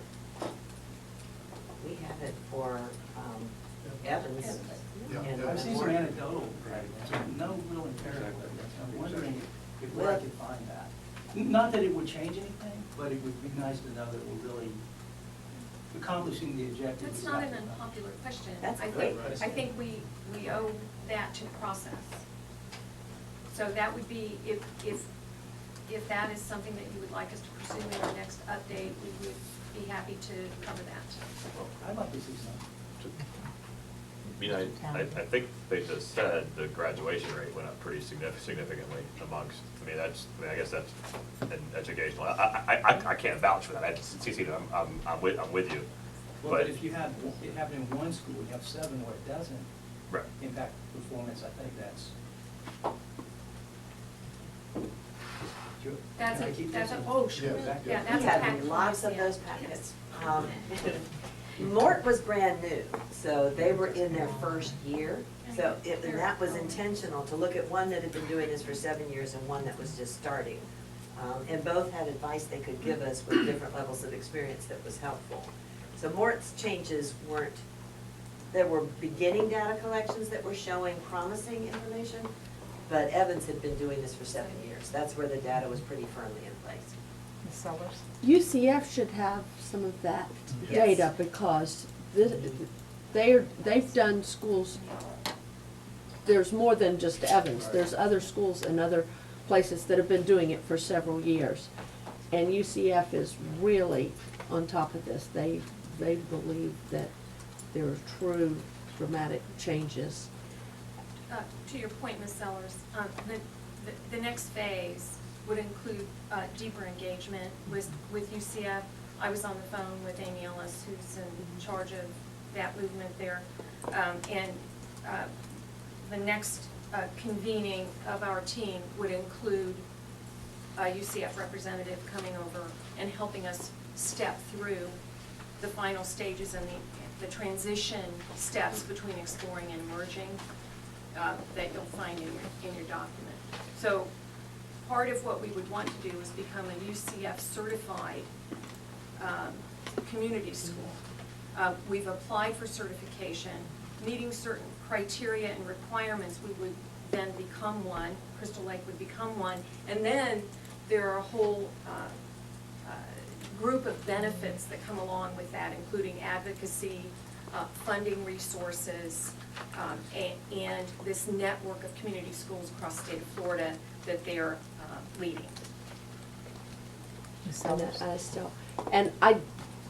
Do we need to do consensus or do we need to take a formal board vote on naming the school? Because I know you're at the point, we need to have the school identified so we can continue the rest of the work. I will tell you, I've followed this, I've been to most of the meetings, and I live in Bartow, but I see the advantages of Crystal Lake for the health clinic, because there's buildings in between the two schools. It's ideal to put the health clinic, and there would never be, you can make it so that there's not issues with the school. Gibbon Street, because of the size and because of the parking, and if the school expanded or anything happened, it would be problematic.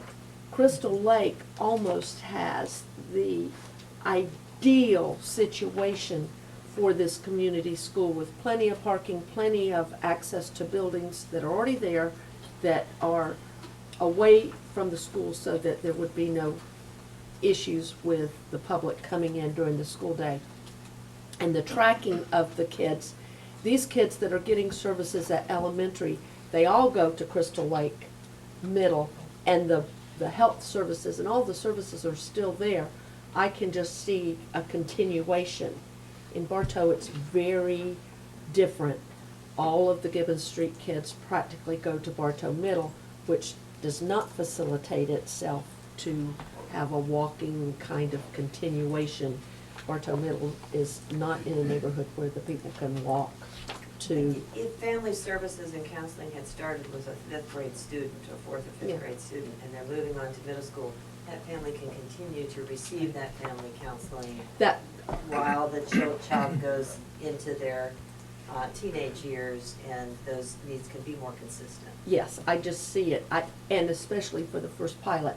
But the one thing, to your question, this has brought to light all the needs of all of our schools, and the exciting part is that we do intend to look at those components that we can start helping all of our schools.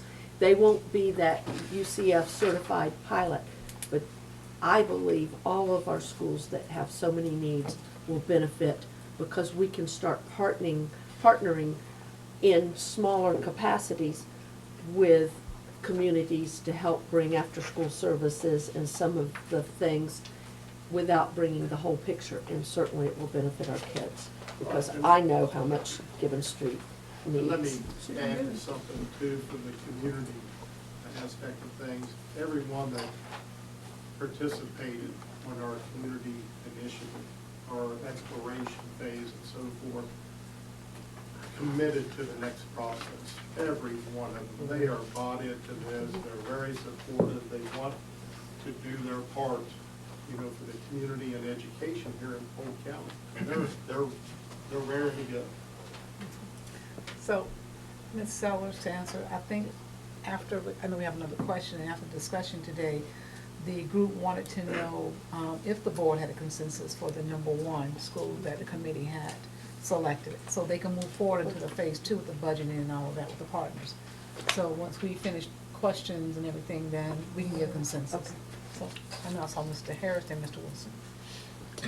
In regards to the question that Mr. Wilson asked, are there any research to show academic gains? And I'll direct you to an article in the Education Week dated July the 25th. This article itself is dated July the 11th.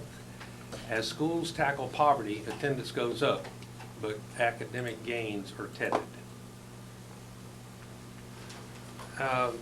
The term community schools is really a misnomer when used in this way.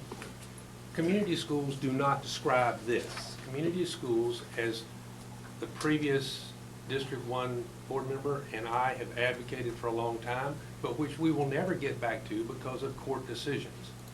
Kids going to school in the community in which they live. That's a true community school. Schools were not designed to become social service agencies for the community. Schools were designed to educate children.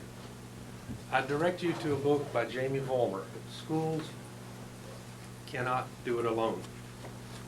In chapter 4, I'd like to just share with you a paragraph or two about what has happened in America as education has moved forward. And as I read this, you need to think, why do we have schools?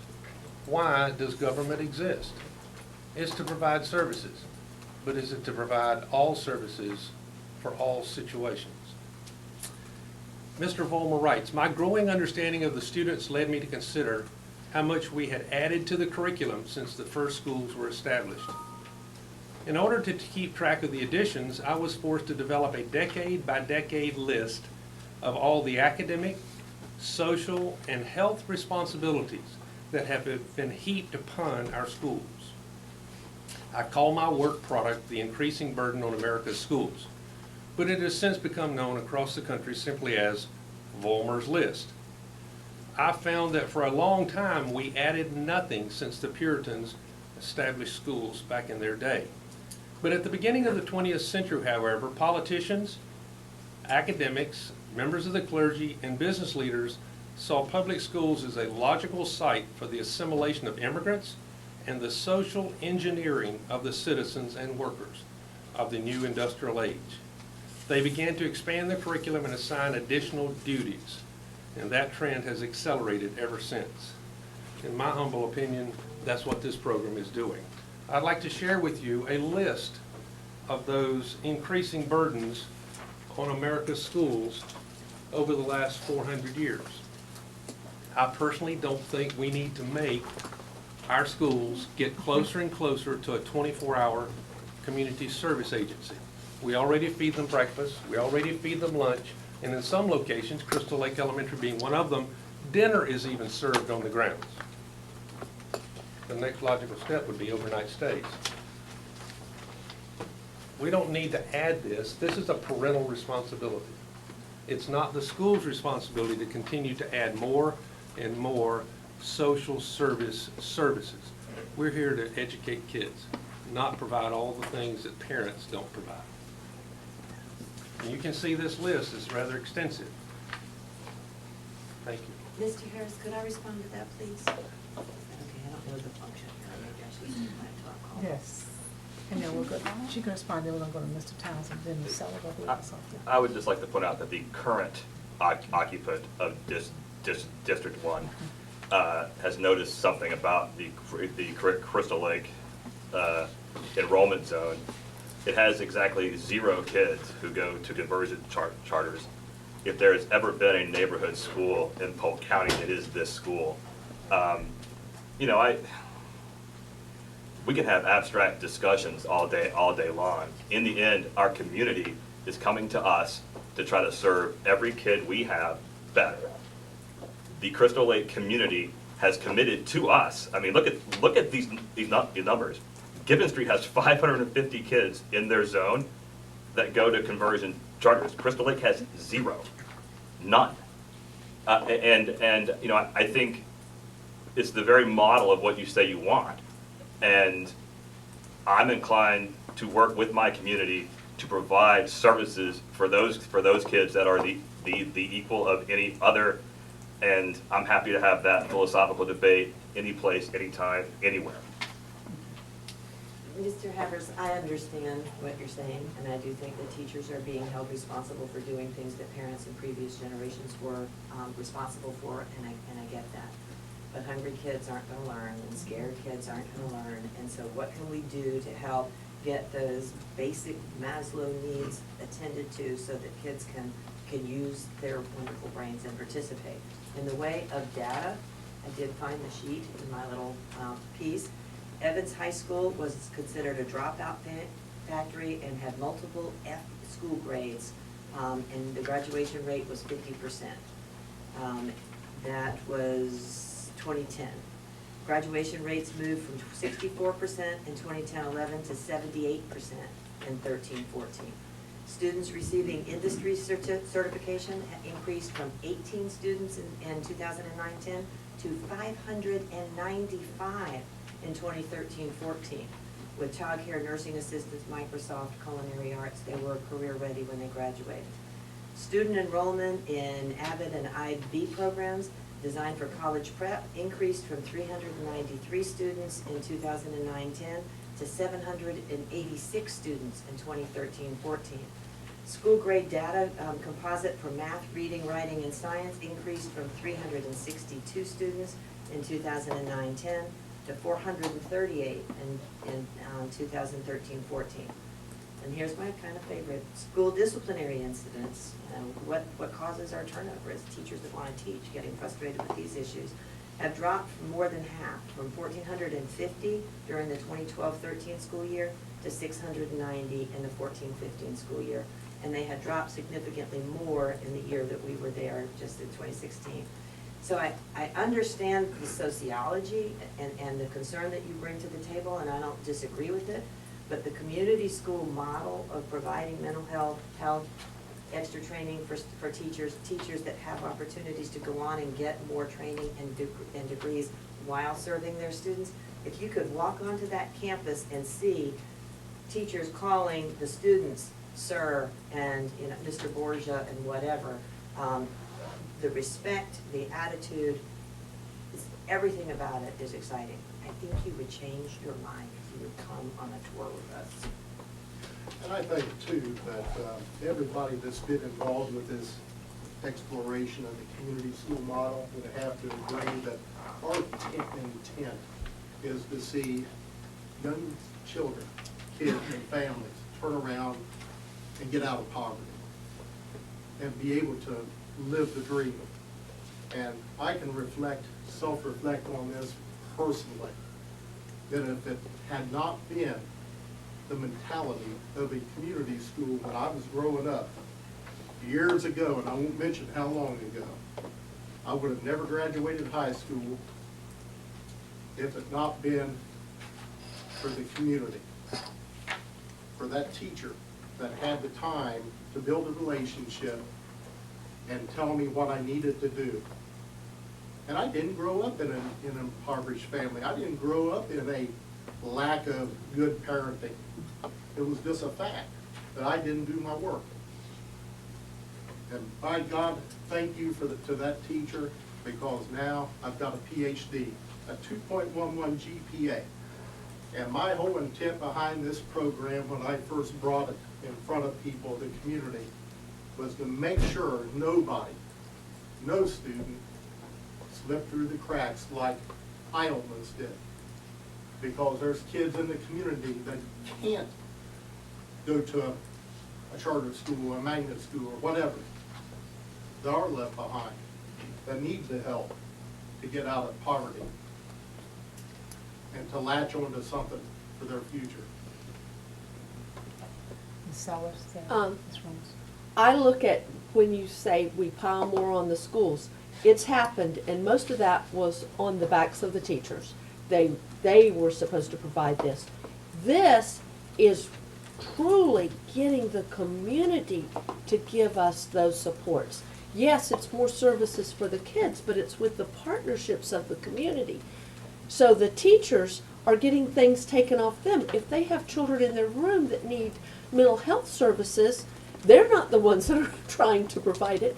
They have people on campus that can provide those services. We heard from Mort, there's a waiting list of teachers that want to work there.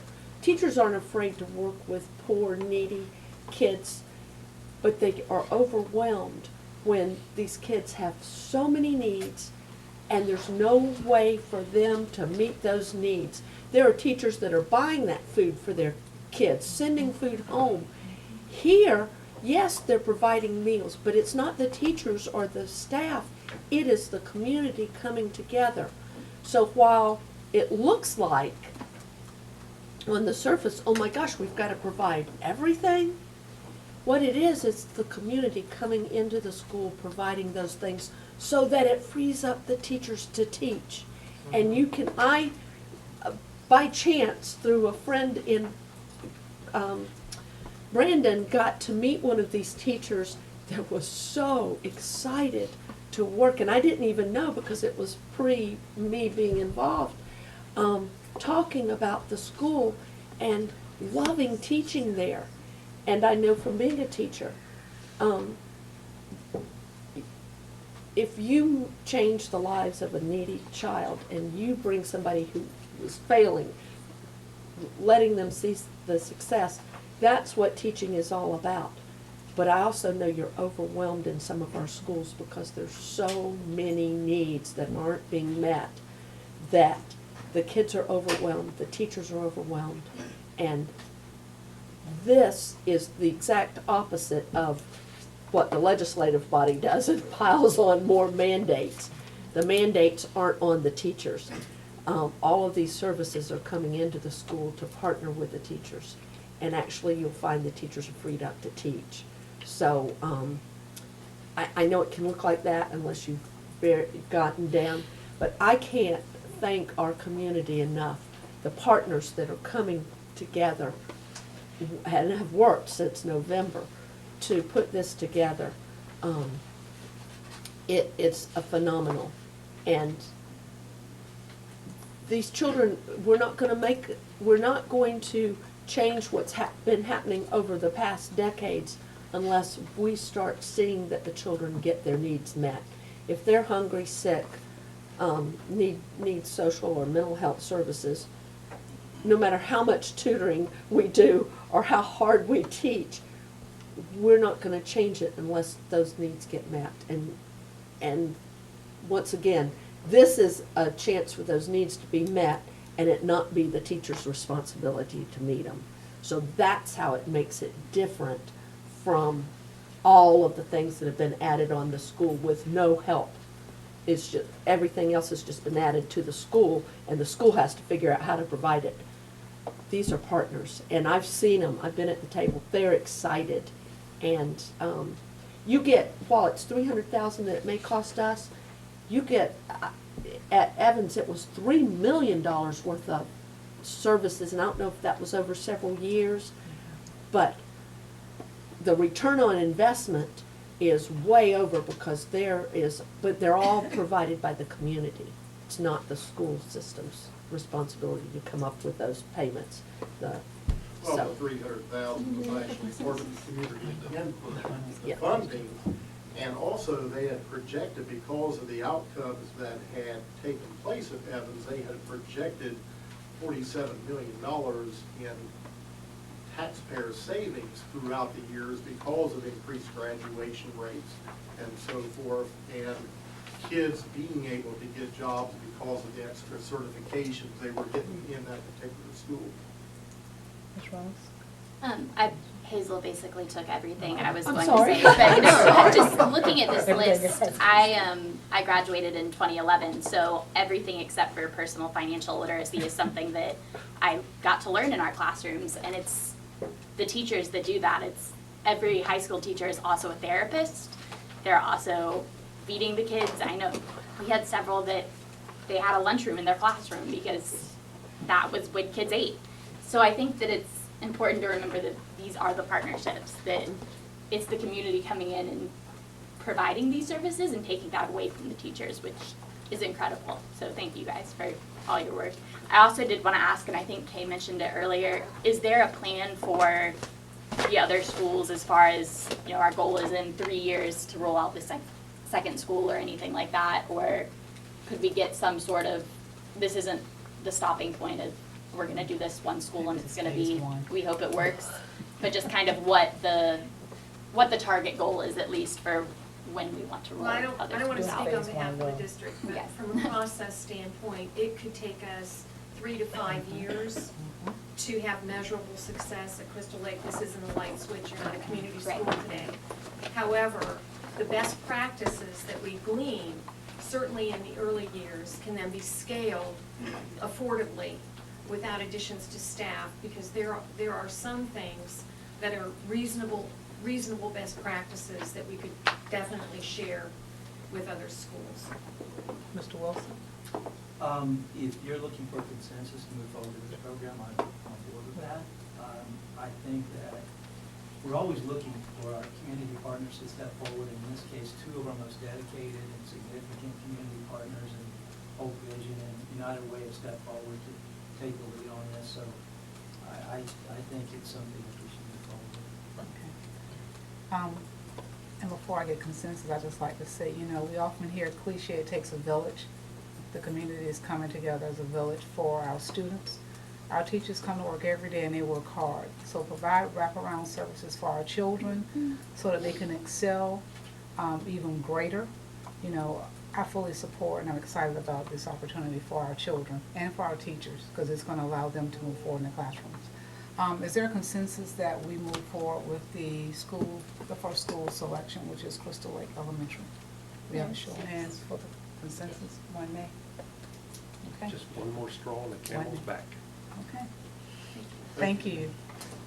Let's take about a 10-minute break, and then we'll come back to the tentative budget.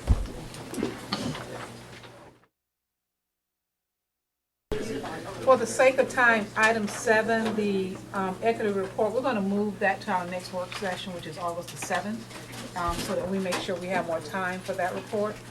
But right now, we're going to move into our tentative budget. Mr. Perone. Good afternoon.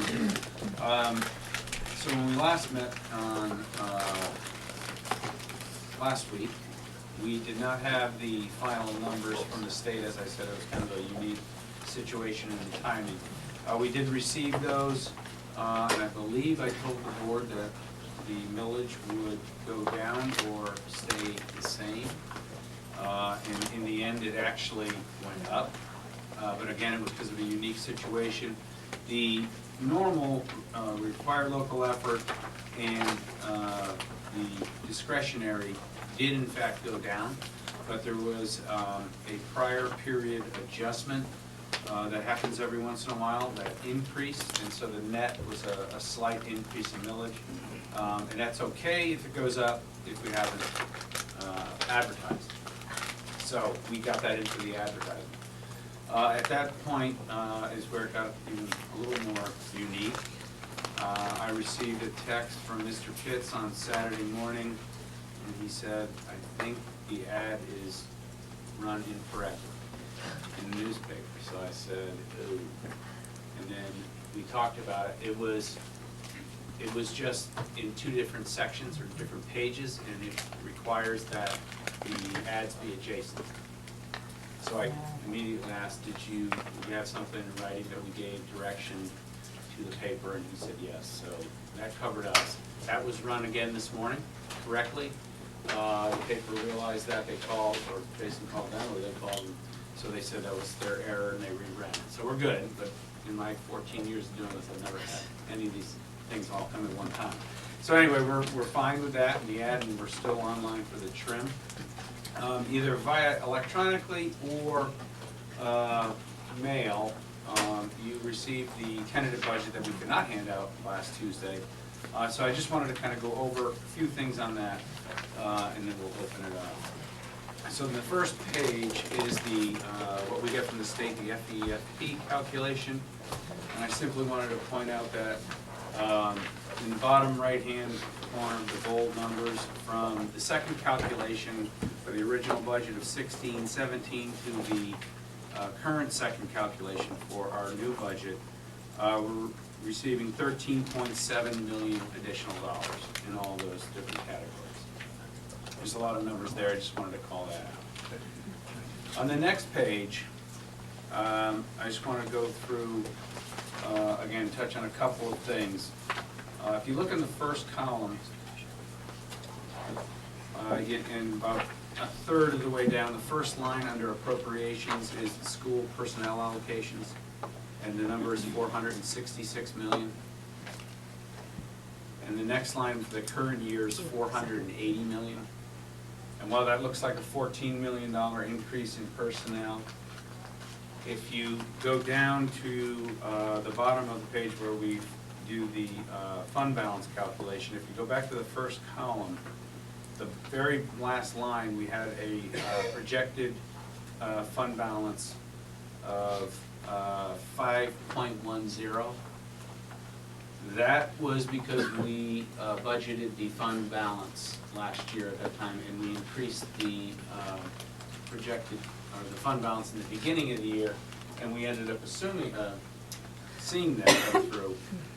This year, we took that back out, as we talked about, and did not budget for the fund balance, so it went up to 480, but yet, if you go down to the projected fund balance, or the beginning fund balance that we're budgeting, it's only 3.28%.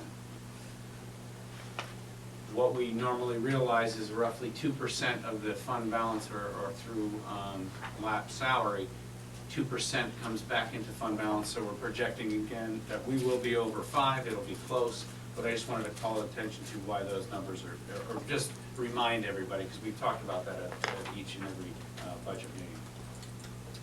The backup is for the different the departments and the schools and the positions, but we're comfortable with where we are. The one thing that could possibly change is in the top middle column under the current 17-18 tentative, the beginning fund balance of $55.6 million. We will close out the books, I believe, 2nd, 3rd, or 4th of August, so that number could change a little bit, hopefully for the good. And if that does, obviously it carries all the way down in that 3.28. It could start a little higher. We'll update you on that when we meet for the final budget hearing in September. So tonight, we will go through the millages, and I'll go through the different numbers and the revenue that are generated there. And if you have any questions, Jason and I think we'll go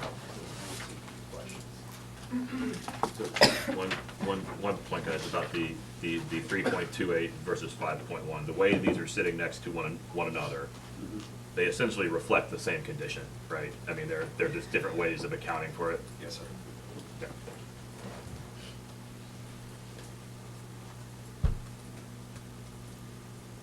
Any other questions?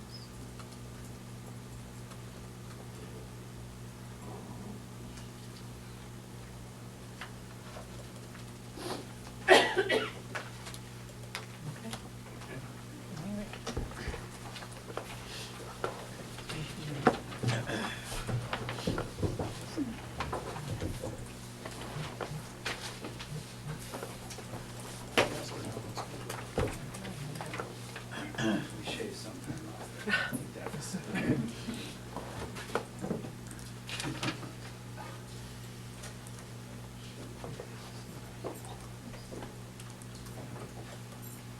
Next up, I believe we have the staffing plan. That next.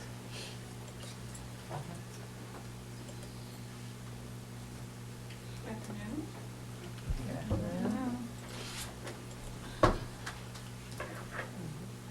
Currently have staffing plan, I'm sorry, 6 new job descriptions that were not included in the June 13th work session presentation of the staffing plan. These positions are actually included in the staffing plan, but they're just the job descriptions for them.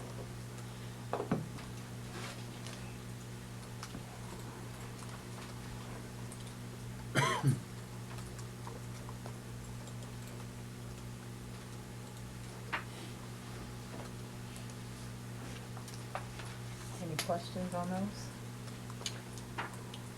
You said? Okay, thank you.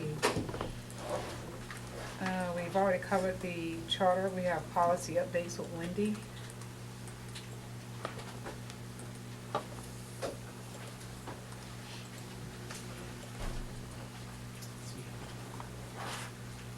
Good afternoon. We have 2 sets of policy updates that are on the agenda. One, it was a staff recommended, and the rest are from Neola recommendations. And did you have any questions? All right, well, thank you. Hold up, Mr. Townsend. So, I don't have any questions about these policies. I guess this is as good a place as any to raise this. I would like to see us either add to a work session or address it as part of the next policy update. A policy which makes it clear that people who are in romantic relationships with each other or have had romantic relationships with each other cannot supervise each other. How we get to that point, I'm open to the language on that. I've already done some work on this. I've requested from Wendy and staff some sample content along that line. Bay County has one that's pretty, I think, cut and dried, and kind of compliance based. I think also Vanderbilt University has one that I think really gets at what the message we want to send. If we could somehow merge those two, I think that would be great. But rather than go into this at length today, I'd like to see if we can get this set for a work session or on, and I'd like to do it soon if possible, because I think it's important. Okay.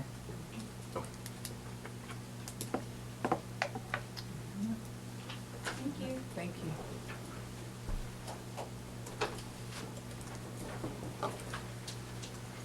And next we have a presentation which is bringing us an update from Interact Alliance.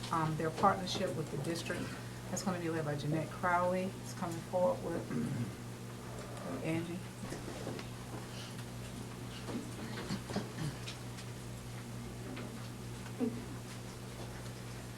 Good afternoon. Thank you for allowing us to share.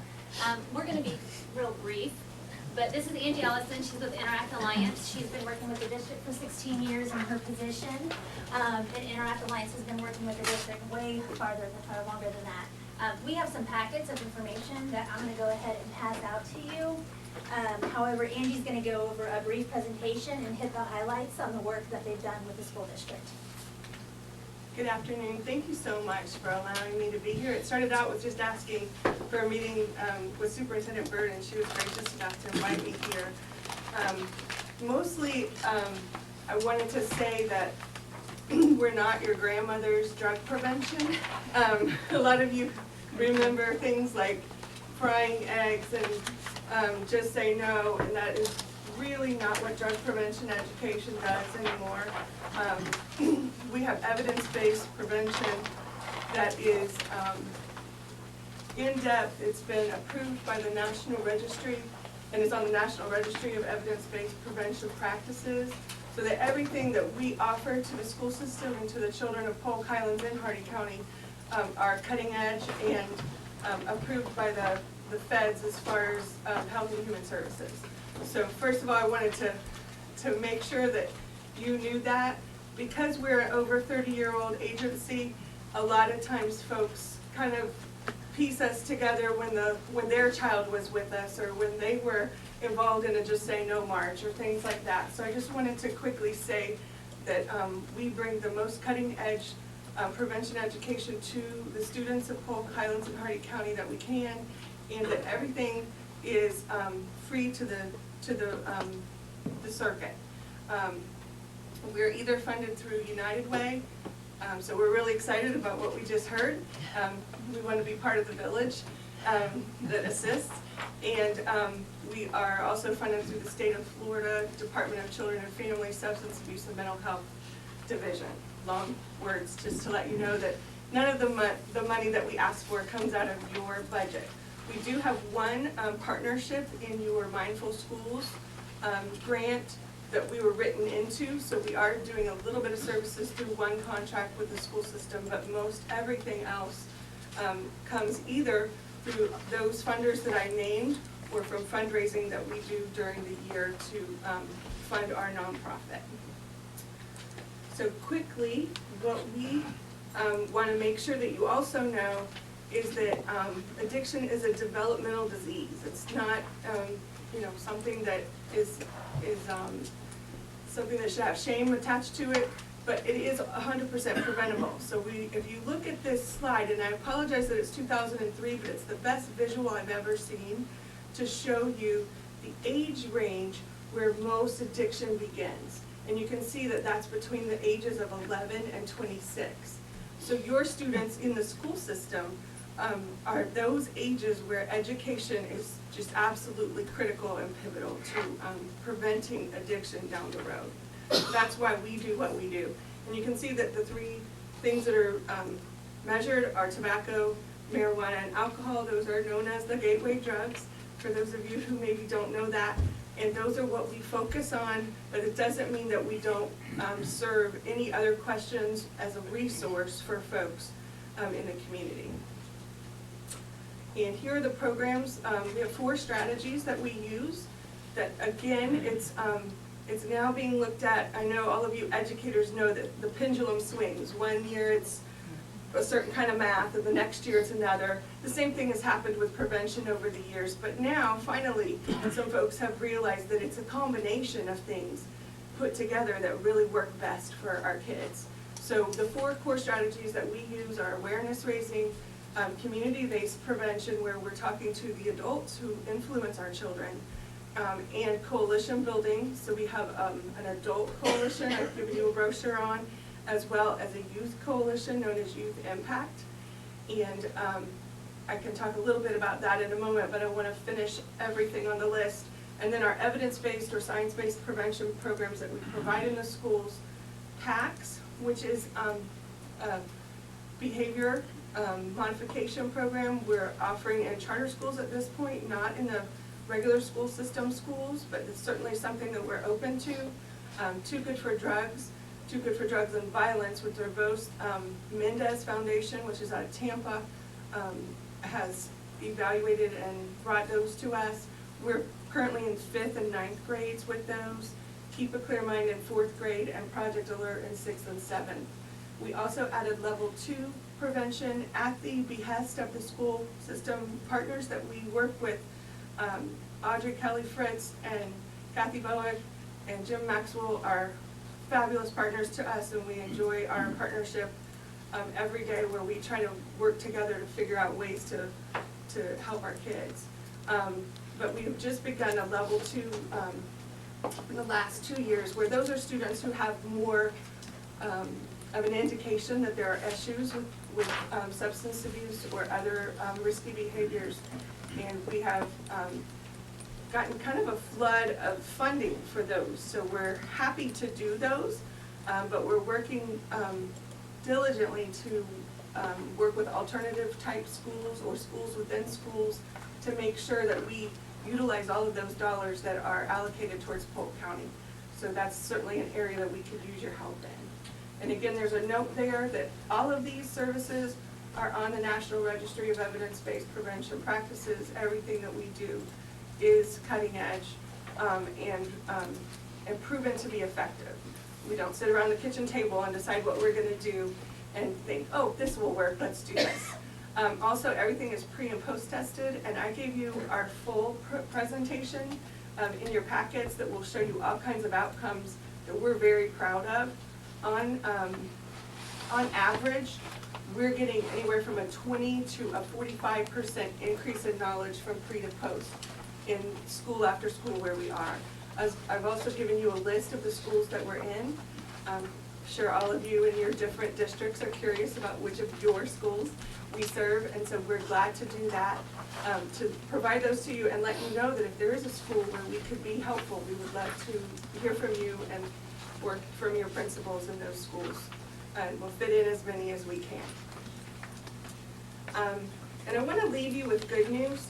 The Florida Substance Abuse Survey has been doing a survey to hundreds of thousands of Florida students every year, 6th through 12th grade. And those numbers of usage of gateway drugs are going down. And I've given you the flip side, instead of drug usage, the ones who do not use, because that's how we deliver the message in the community. That's known as social norming or social norms marketing, which is another cutting edge way that we get the message out. Not only to adults from ourselves, but also student to student. We do a lot of peer, and that's where the Youth Impact Leadership Program comes in.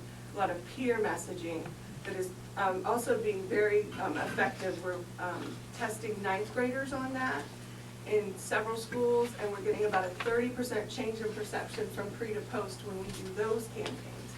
Again, I'll be glad to give you more information if you'd like it. I was trying to keep things brief. You guys have obviously had a very long day, so I don't want to take too much of your time, but if you have any questions, I'll be glad to field them now.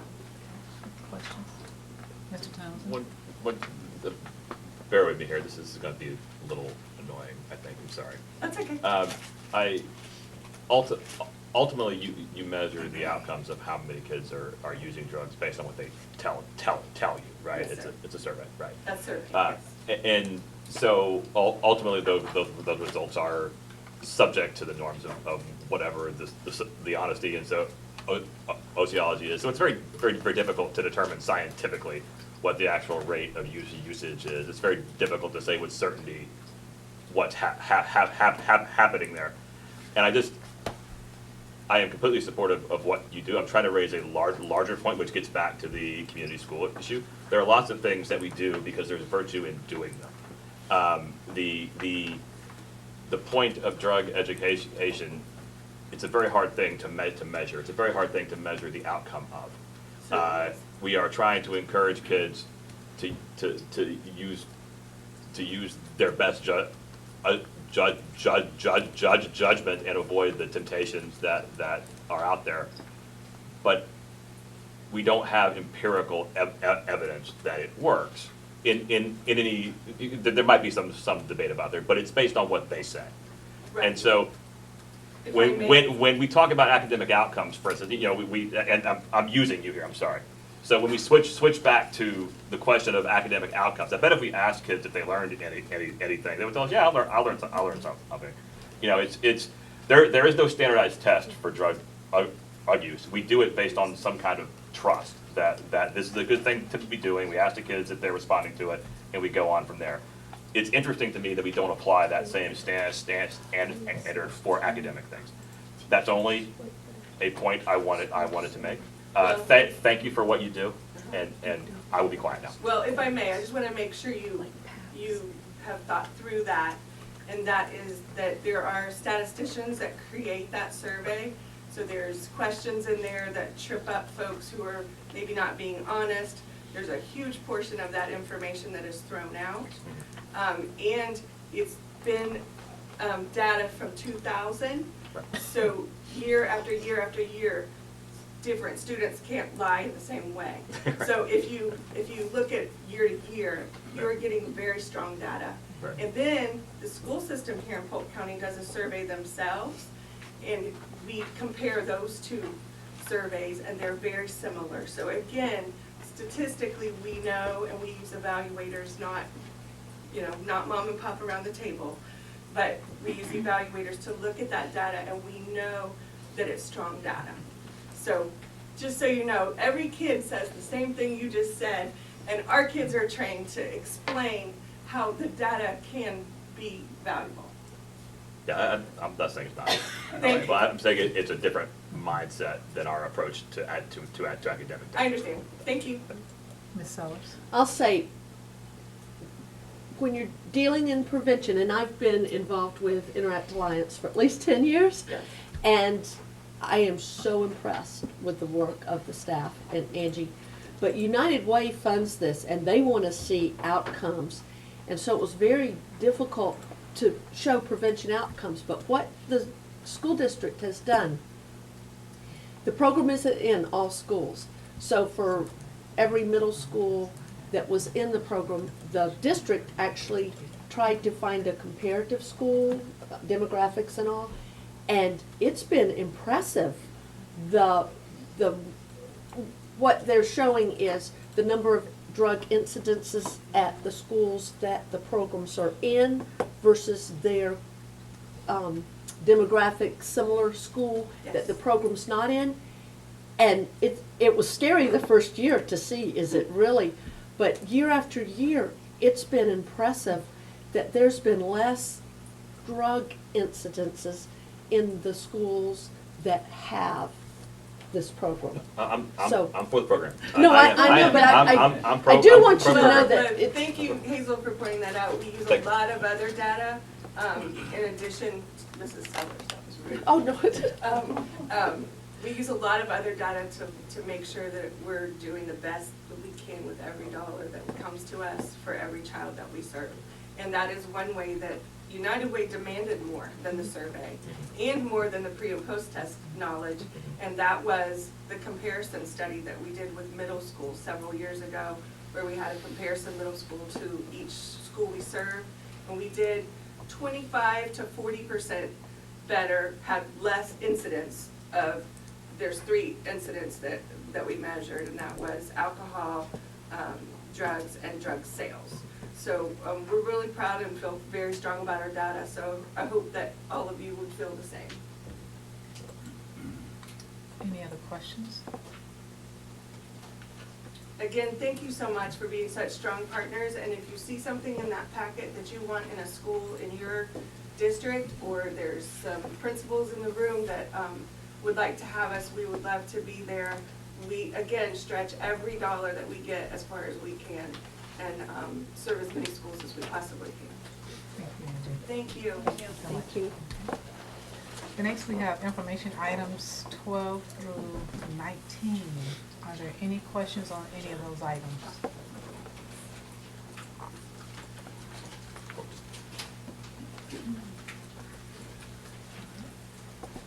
Okay, with that, I will turn the meeting now over to the board chair.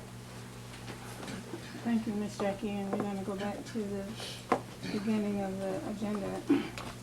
And there were a couple of items that I wanted to bring up before discussion of any other items. And one of those is I had spoken to Mr. Bridges about us joining in the lawsuit concerning House Bill 7069, and he's gonna provide us with some information on that so that we can have discussion and get a sense of what we want to do as it relates to that.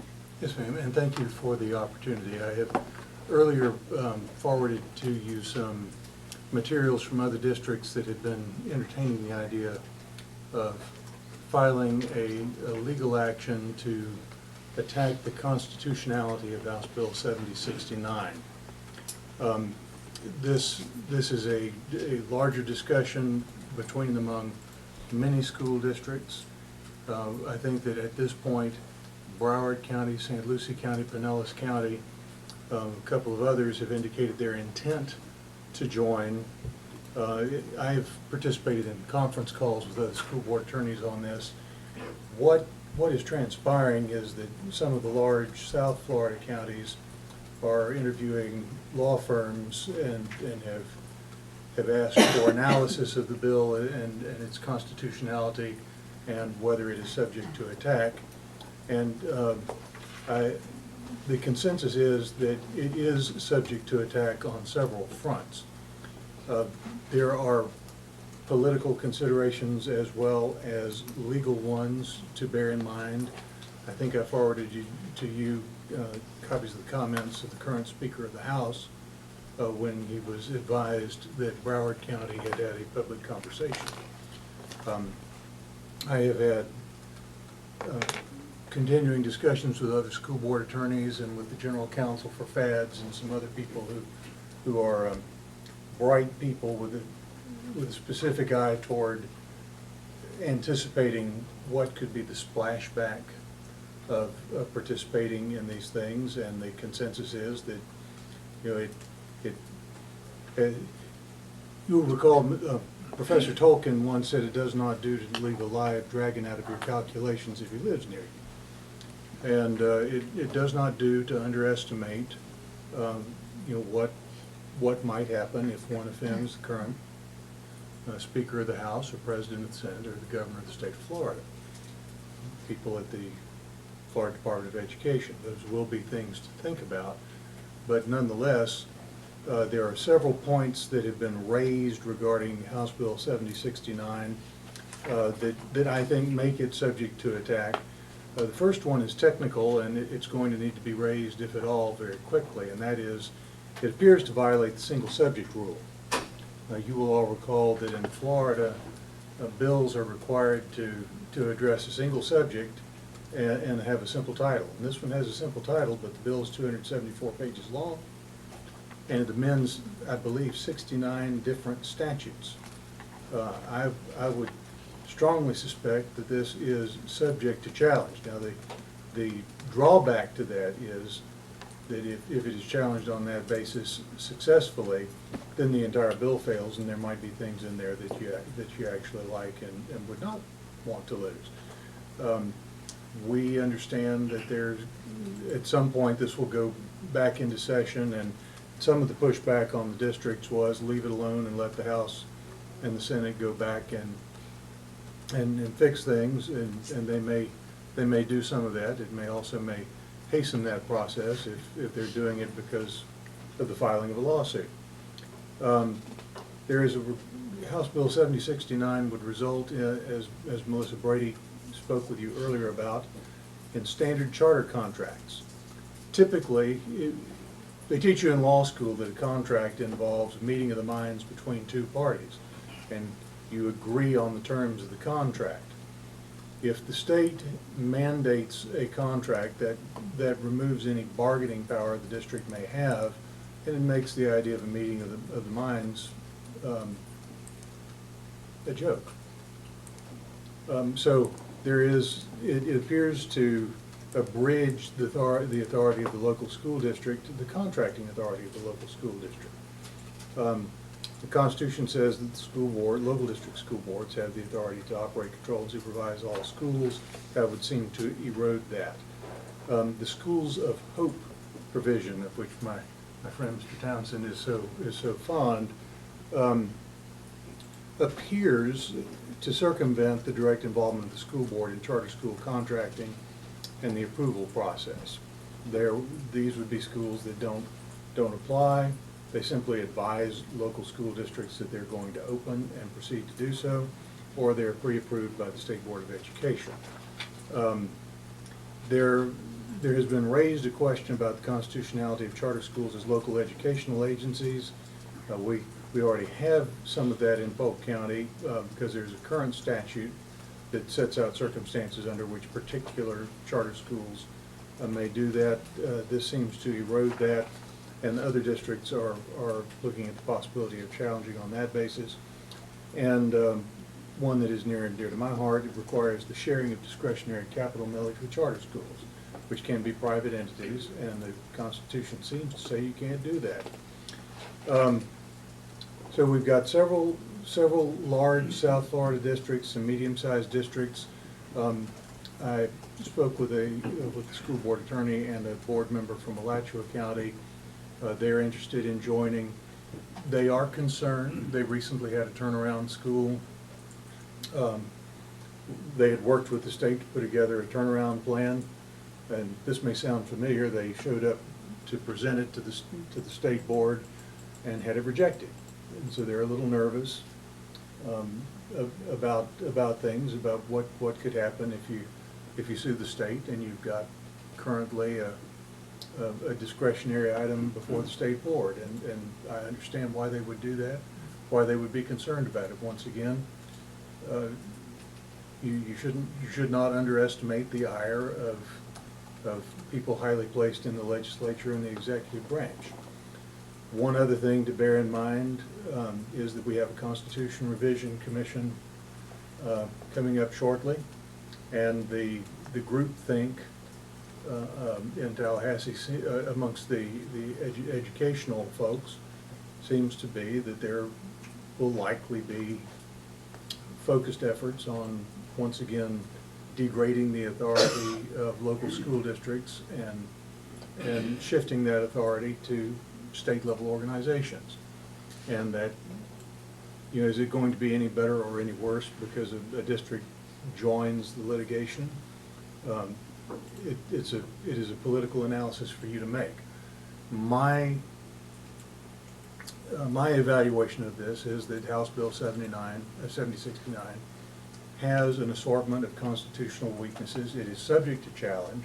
If it is challenged, the case would likely go to the Supreme Court of the state of Florida, and we all bear in mind that that the judiciary is a co-equal branch of government, and the judiciary is not asleep at the switch. They are awake to politics in the state of Florida.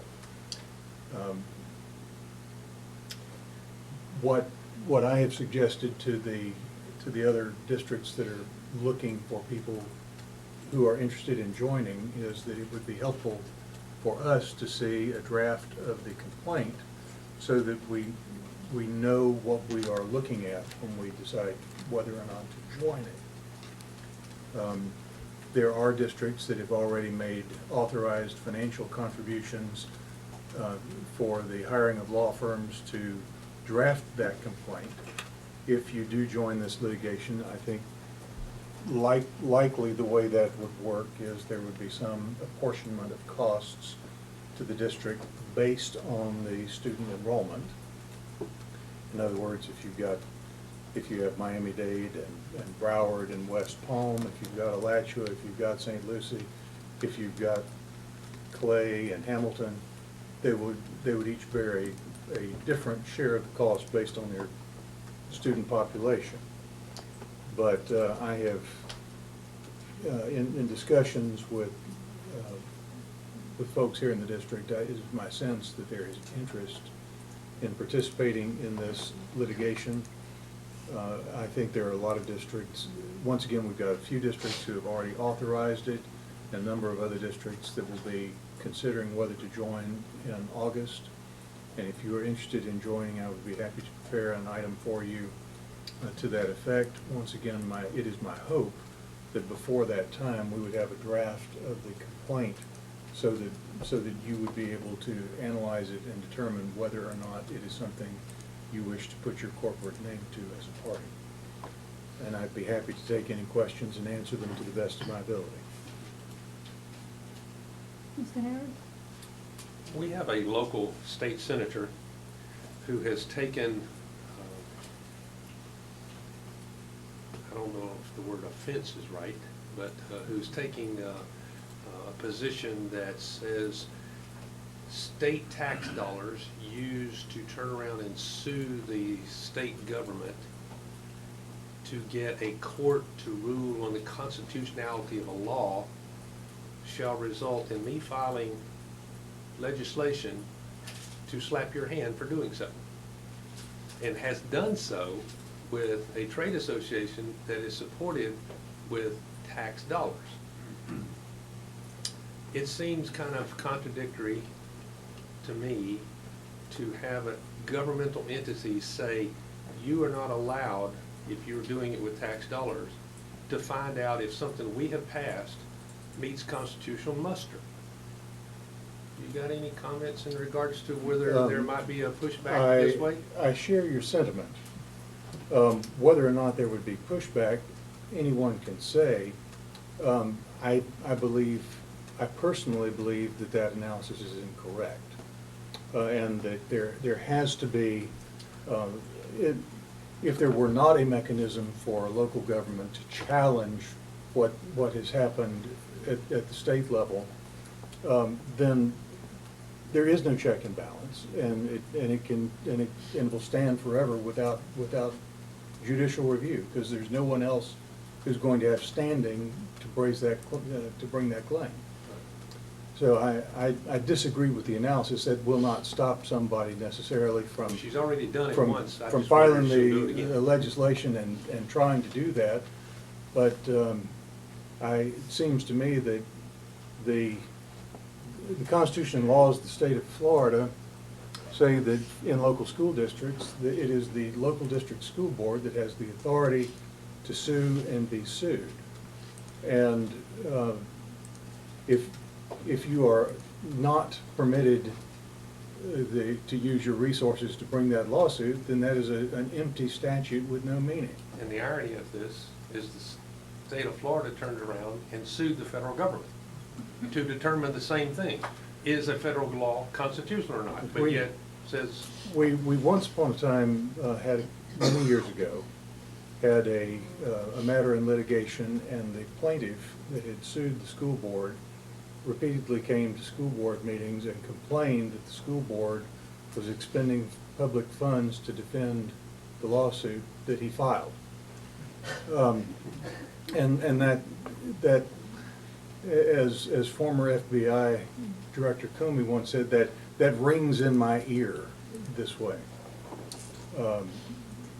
But I believe that you have the authority to do that, and that if that legislator was correct, then you would have, then the statutory authority to sue would be meaningless. You have to have that authority, and whether you're challenging the acts of a legislative body are subject to challenge in the courts. That's our You only have recourse. standing to bring an action. And one thing that I would leave you with is that solidarity is great comfort.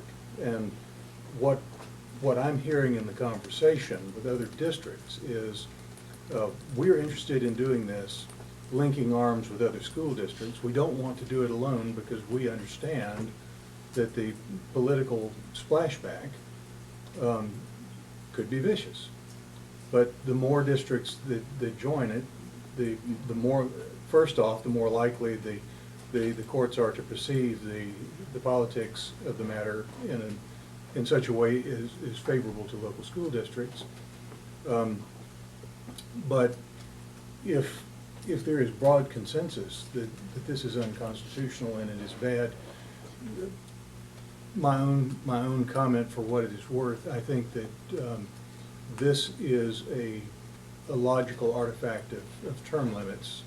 And there was a time when you had people in the legislature for many, many years, and the concept of whether something was constitutional or not was dealt with early in the process instead of at the end. And because you've got folks who are in a hurry, sometimes, we've heard them say it, we're going to do what's right and we'll let the courts figure out whether it's constitutional or not. And so it's a sort of a philosophical approach. It's not illegal, not improper, but it's a different mindset, and I think that's what we're faced with. But when you have when you have people in power making comments of the sort that have already been made in connection with this, you should carefully consider whether or not what the political cost of it might be. I believe that there is a legal justification for it. There's never a guarantee in litigation, but there is a political component here, and whatever decision the board ultimately makes,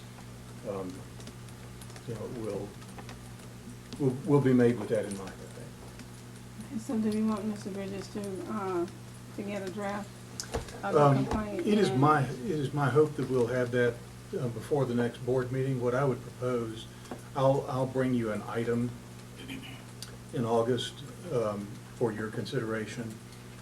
It is my hope that I'll have a draft for you at that time. If I don't have a draft, I will at least bring you the counts that are being contemplated, and you can make a decision on that basis. I would be prepared to commit either a sum certain to the preparation of the lawsuit or to authorize the negotiation of agreement of the litigation itself based on pro rata share according to student population. Is everybody in agreement with that? Yes. In a conversation I've had with FSBA in regards to this issue, and matter of fact, in the conference call yesterday morning, this very issue was addressed. There is a certain amount of time is of the essence in making a decision as to whether we are going to participate or not. I know other districts are kind of standing by doing the same thing and wondering, and I think several of them are making a decision this week as to whether they are joining or not. For us, it's a month-long delay, so I would hope if we are going to move in this direction, it not be presented at the next board meeting, but it be voted on at the next board meeting. That's what I thought. And my apologies, that was my intent. I would bring it to you as an item for your action at the next board meeting.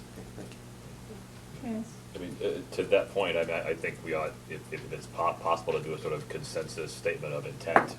You know, obviously it's subject to your, Sure. but I mean, as you say, this is a political and solidarity issue. Other districts probably need to know we're in, most likely, you know, given. It's subject to final subject approval of to the fine-tuning, complaint. but I mean, are we unanimous in that? But is that Yes, a value? I will communicate that to the other districts and let them know that conceptually, the school board of Polk County is in, subject to final approval of the complaint to be filed. Okay. And I'll bring back to you a proposed financial share for this board, once again, based on proportionality of the size of the student enrollment. Okay, thank you. Thank you very much. I want to think this one out.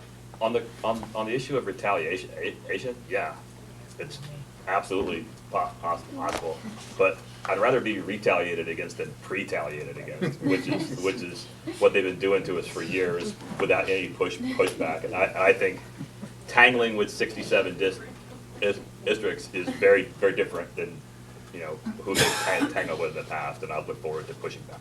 And I have a propensity for reaching that point at which I should shut up and then moving one sentence beyond that. We share that. But I would also remind you, I think you saw, I think I shared with you a news story out of Miami when an investigative journalist had looked at the financial interests of certain members of the legislature in their financial involvement with charter schools. And you know, nothing has come of that, but it is something that gnaws at the back of my mind every time I look at this. You know, there are people who are actively involved in the drafting and the pushing of this legislation who seem to have financial interest in the legislation. Do with that as you will. All right, thank you. I'm moving along because we have a lot to do within an hour and a half time. As all of you are aware, Ms. Joanne is going to be transitioning over to the superintendent's office the 1st of August, which is next week. And Susan has been cross-trained with Ms. Joanne. And so we need to get some type of consensus from the board.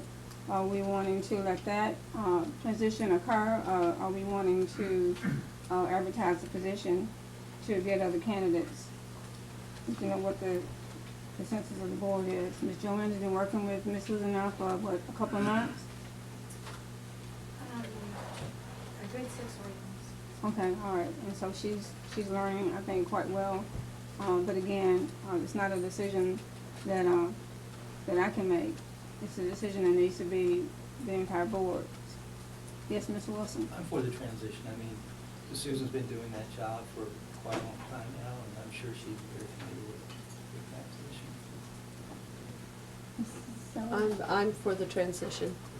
Mr. Townsend? Yes, exceedingly pleasant and helpful. Okay, Ms. Bruno? I'm for the transition. Have we asked Susan? Just sitting there, timing curiously. I know we didn't ask. We would do that first. Bird, so I just Yeah, want to we make would sure do that that first that's before we even a bring it to you. So conversation. she's very, very much, I think, eager to take on the task. But speaking for your Sure. staff, we like her pretty good. Well, yeah, she's a nice lady and very competent. Mr. Harris? All right, so it's like, Ms. Susan, congratulations to you. And condolences. You And have we'll- 7 bosses, that's not an easy task. We'll take care of whatever needs to be taken care of to get that done. And, Ms. Joanne, I guess this would be a good time to thank you for what you've been able to accomplish and to do over the last 2 years. It doesn't seem like it's been that long. And on behalf of the entire board, we want to thank you for your hard work, and we know that you'll still be right around the corner, so that if Ms. Susan needs any help, you'll be there to help her along the way. It's been a blessing. Ms. Wilson? Madam Chair, do we need to authorize a search for replacement for Ms. Worthington also? Maybe we can come back with that at the next meeting? Sure. Okay. All right, the retreat, everybody knows that's coming up in August. I think it's August the 23rd. I think that's the date. Is that right, Ms. Joanne? Anyway, the date's on your calendar. I think so. Whatever the date is, it's on your calendar. And then the master board training is in September. September the 21st and the 22nd. So just want to make sure everybody have that on your calendars, your individual calendars.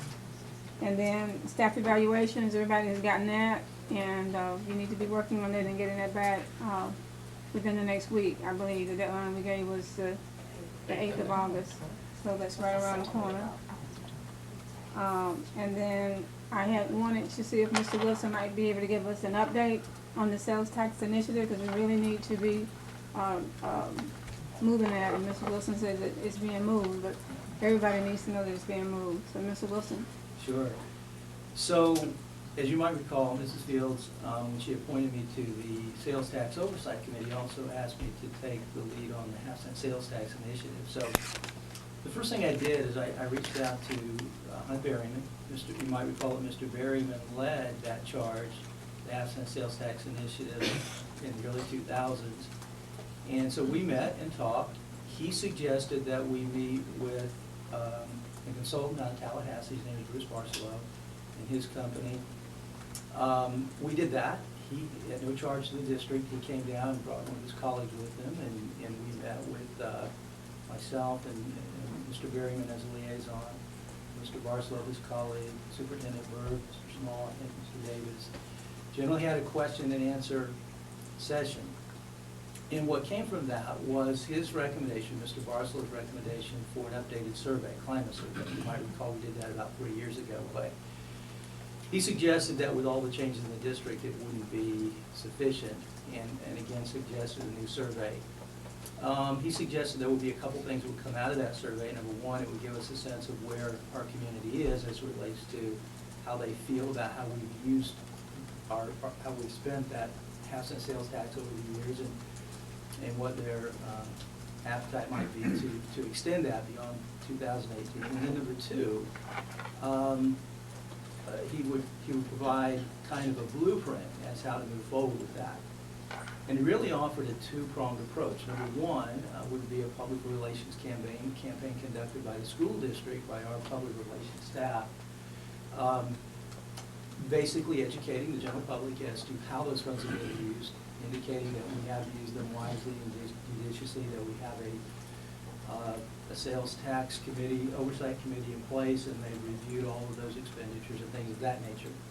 The second part will be entirely independent of the school district. It would require the establishment of a political action committee to actually get the referendum on the ballot, and then to do what they do in encouraging the general public to vote for that. Mr. Berryman and I reached out to the Polk Businesses World Class Group to fund that survey. It's not inexpensive. They've helped us with fund those kinds of projects in the past.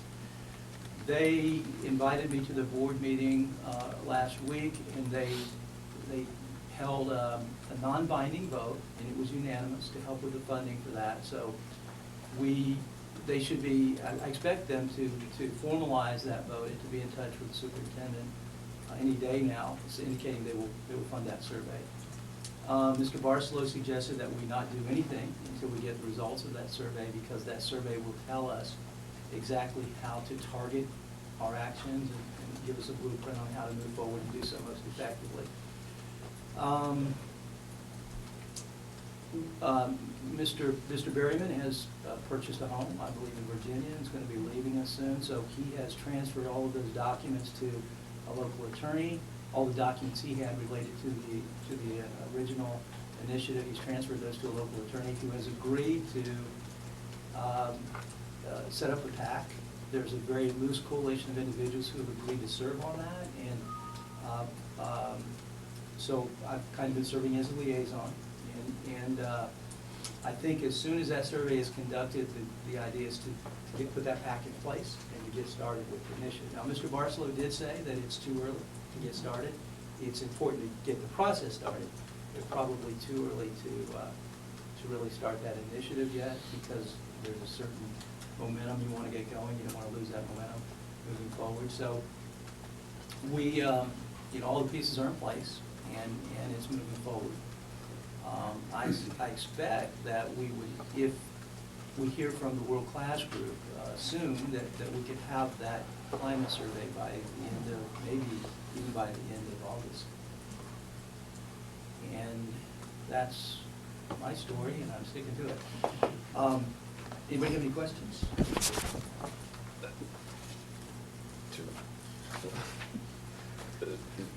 First, and this, I actually asked Wes about this morning. There was at some point we were going to have a discussion about what board members are allowed to do, politically, non-political, like what the definition of politics is in this. I think you're going to get that to us soon. Yes, sir. I've been collecting information and guidance on that, and I'll synthesize it and get it out to you. Okay, so stop me in the next minute if I say, if I am extremely appreciative to you and to Hunt for getting this thing going. I can't talk to you about this outside of it, so this is where it has to be. My only concern with Barcelo, I believe they ran the My Roads, My Ride campaign a couple years back. If they didn't, correct me.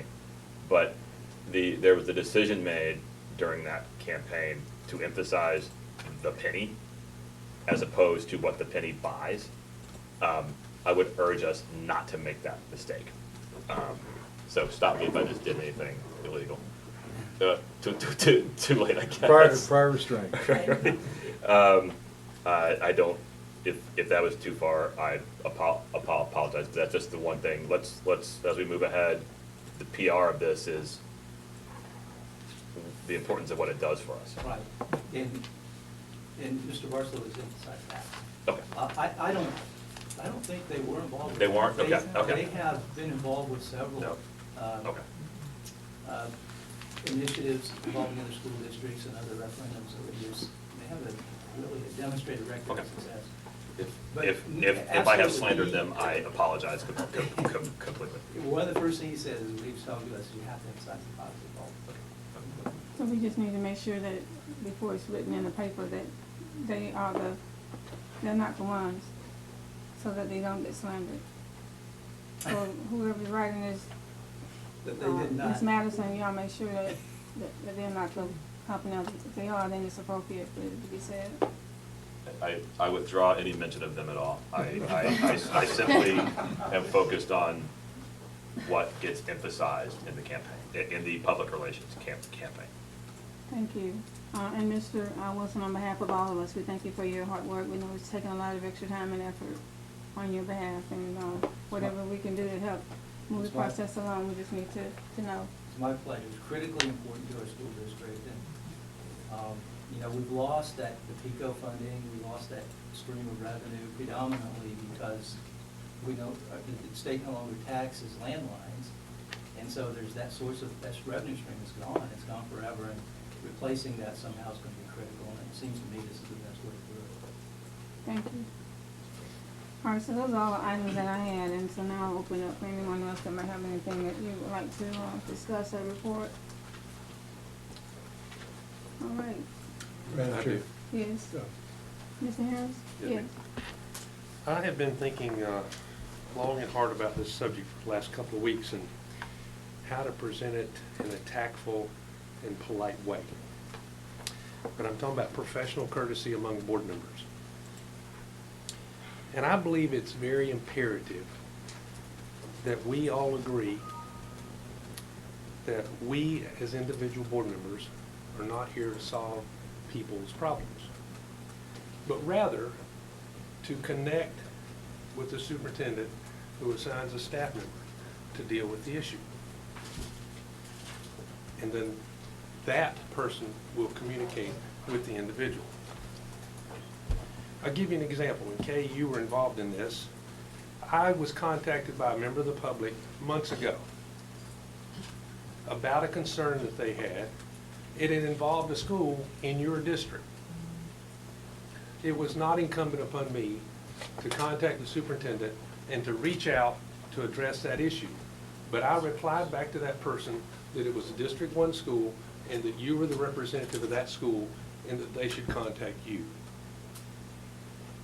I hope and respect all of you to do that same thing to each one of you, as I wish and hope that you would do if it involves any school in District 7, rather than you feeling you've got to take your time to deal with it.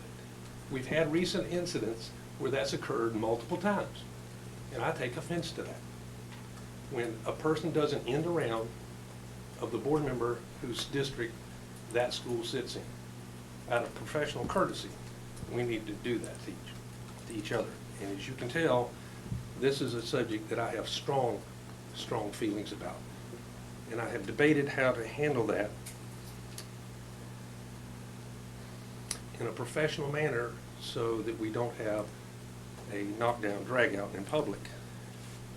But when someone takes the offense of addressing an issue in one of my schools, and I have no knowledge of it, I'm greatly concerned about that. Thank you. You're welcome. All right.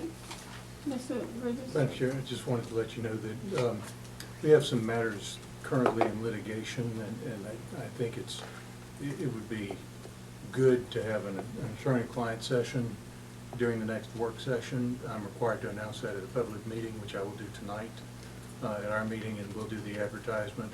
But I just wanted to let you know that was coming. Thank you. Yes, ma'am. Mr. Townsend? I'm confused. Are we in the board comment? Yes. Okay. Yeah. I mean, I think it's important to respond to that. I mean, that's just a basic difference of philosophy. I believe bylaw 840 of our, I'm sorry, 140 says that the board is supposed to represent every school, not just the schools that are in our residential districts. We are elected by everybody, all 600,000 people in Polk County. We are constitutionally obligated to provide services to all 100,000 people. We are paid by all 100,000 people. I really don't care what you're offended by. If I see an issue that is, I consider urgent in anybody's district, I'm going to act on it. I owe it to my constituents. I owe it to the people who elected me. I owe it to the people who work for us.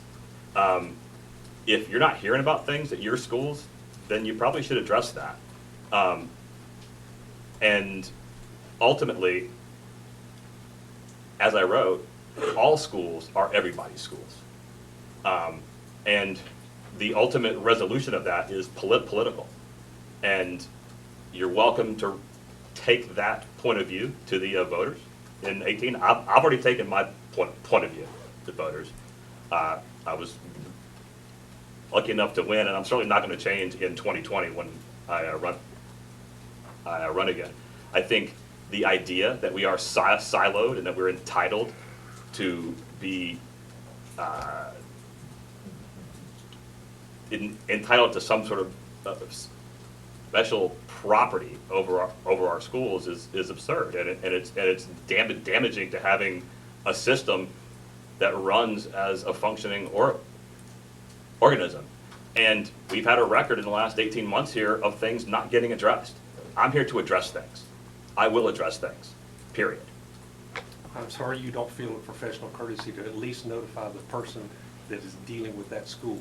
Even though you're not wrong, you at least owe the courtesy of your fellow board member to be aware of what's going on that you found out through a personal relationship with someone. And I take great offense to you thinking you ought to go spew it in the public, but not have the courtesy to notify the board member. Wait, so you think I should have notified you against the I'll do it to any sunshine one law? of you. I'll do that to any one of you, rather than go spew it to the public. It's her job to assign a member of her staff. It's not my job to go deal with it, but I also would let you know if it was your district school, I wouldn't go run and deal with it.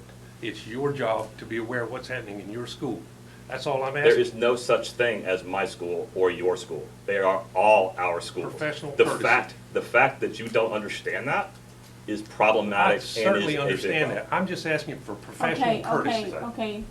If you can't deliver that, we'll never agree It's on anything. apparent that you guys are not on the same page. And as long as he has that attitude, we never will be. And Problem so. I think that we all need to be professional, and we need to be mindful that we hopefully are all working toward the same common goal, and that's what's best for our students. That's what the bottom line is. And we need to figure out how to work together. We might not like each other, we might not like the way that we do things, but at the end of the day, if we are working against each other, nothing is going to be accomplished. And that's the importance of the master board training that we're going to be having in September. Hopefully we can come to some type of agreement on how we can all work together. That's the bottom line. Now, did anybody else have their hands up for anything unrelated to what just happened? All right. Then now we're going to review our agenda for today's meeting.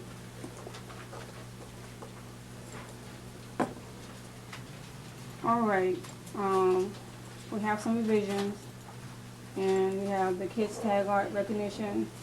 I'm not aware of any speakers related to the items on the agenda. We have 3 sets of minutes, and I know that at least one item was removed from the consent agenda to the regular agenda. That was a human resources piece, and we'll talk about that in a minute. We have quite a few new administrators. Yes, we do. Okay. I've got an issue with that. Excuse me? I have an issue with that. It actually relates to what we just discussed. I'm sorry to bring this up here. There are two administrator moves that I'm not able to support on this. I don't have any problem with them being appointed to do it on an interim basis. Until I see a full accounting of the situation that has created those 2 moves, I'm not able to ratify them in my role as a board member. Again, I'm not sure how to proceed with that. Maybe it's just as simple as voting against it. I think it is. I think it's been moved down. It can't be done on an individual basis. Whether I can't say X or Y. Or, Well, I think what you would do is you would pull that, if it's up for a vote tonight, you would pull it for a separate vote. And at that time, you would have the opportunity to comment and vote your conscience. Pull what is a separate vote? C-62? The item, whatever the item is, whatever that item is, if it's on C9, consent, okay, right. you would ask. It's not on consent. I think it's regular. If it's regular, then at that time, when It is voting, okay. when it comes up, yes, it would be subject to discussion. Okay. Yes, sir. Okay. Okay, could I ask a question quick? Yes. Wes, in regards to that, as board members, aren't there certain limitations on us not approving the superintendent's personnel recommendation? Don't we have to approve them unless? You have to have good cause.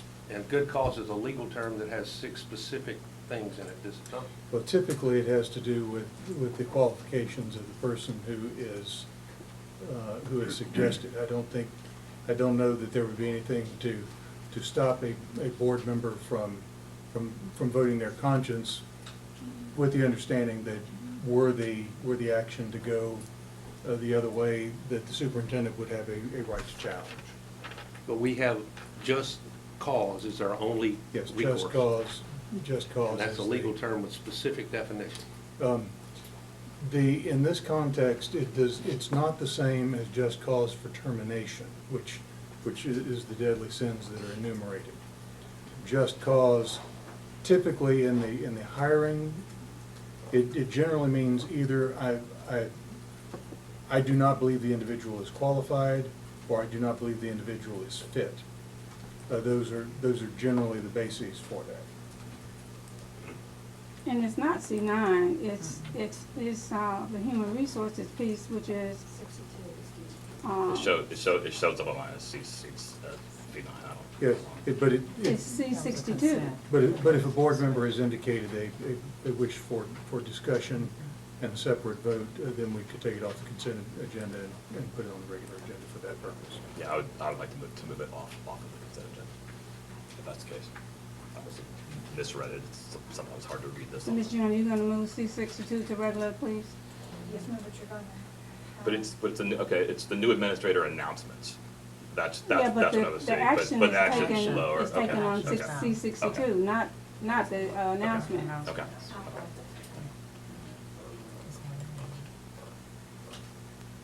The only thing that I'll say about this situation here is that I think that it is very important for us as board members to understand our role. Our role is not to hire and fire. That's Miss Jackie's role. The only people that we hire and fire would be our school board attorney, would be our internal auditor, would be the executive assistant. And I think we need to be mindful of that. Yes. Just a procedural thing, I'm a little confused. I think if we pull that from the consent agenda and move it below, you will have announced new administrators before having voted on them. Correct? So you may want to postpone that announcement until the vote takes place. I don't know, I just think it's a procedural thing. Am I right? That is a logical observation. Maybe C9 needs to be moved down there with C62. It would have to be. And put C9 after C62. Ms. Joanne, can you do that, please? All right. All right, so,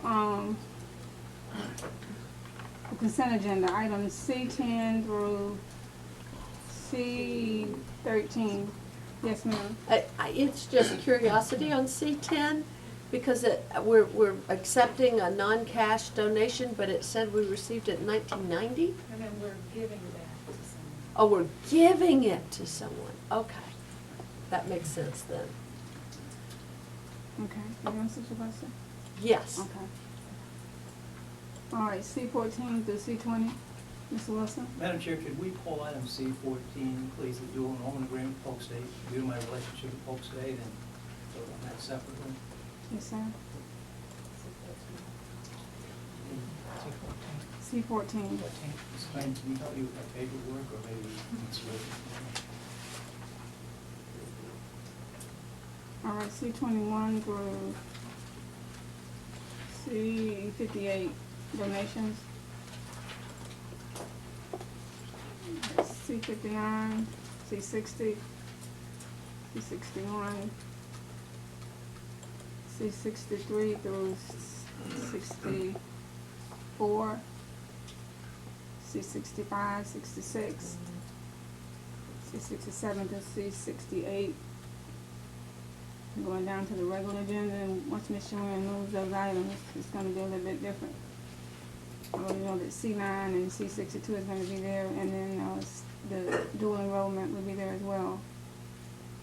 And then the other items that's shown now are R69, C7, somebody already moved. Yeah, I'm one sorry, item down. I probably, that was just an information request. I was, in 2 sentences, could someone explain to me what the parentally placed students in private schools aspect of that refer? Is that related to, like, if we're funding services for ESE kids in private schools through Learning Resource Center, is that correct? And what's the mechanism for that? Just It's Isn't it times $1? C-17. Who's gonna answer that? Yeah, it's probably a very easy answer. I just didn't. Under the IDA federal grant, Right. states or states and districts are required to allocate a proportionate share of the funding to private school students with disabilities. Okay. So those private schools then use that money and determine how they want to use it. They've elected to use it for tutoring services through Learning Resource Center. Great, thanks. Sorry, you put that back on the I'm side. gonna go back. Yeah, sorry.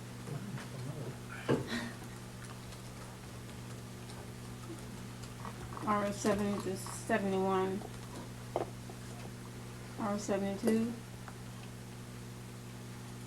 73. And the staffing plan, 75. Can I come back to 71? I'm sorry, or 71. I know you guys are gonna hate me today. This is a sole source deal, right? Like there's, we're waiving the competitive solicitation for it. This is, this R-71, the. I'm saying it's amended. R-72, the Walsh Oh, education. 72. Sorry, I'm sorry. It's the algebra finance deal. Dr. Ace. Is Joe in here? Yeah, yeah. Only adopted. For the financial algebra, it is a brand-new course, and so this is one of the companies that has some materials available. This is one of the ones that, when 2 years ago, about a year and a half ago when we came, we brought it to the board to go ahead, our interest for the financial algebra course, and Walsh Publishing is one of the only, actually the only provider that we know of right now that has the material. Okay. I just wanted to, so we don't know of anyone else who's capable of delivering this service? No, it just got adopted by the NCAA and Bright Futures within the last 3 months, and so no publisher would take it up until that time. Sounds like a good bet for him. Thank you. Thank you.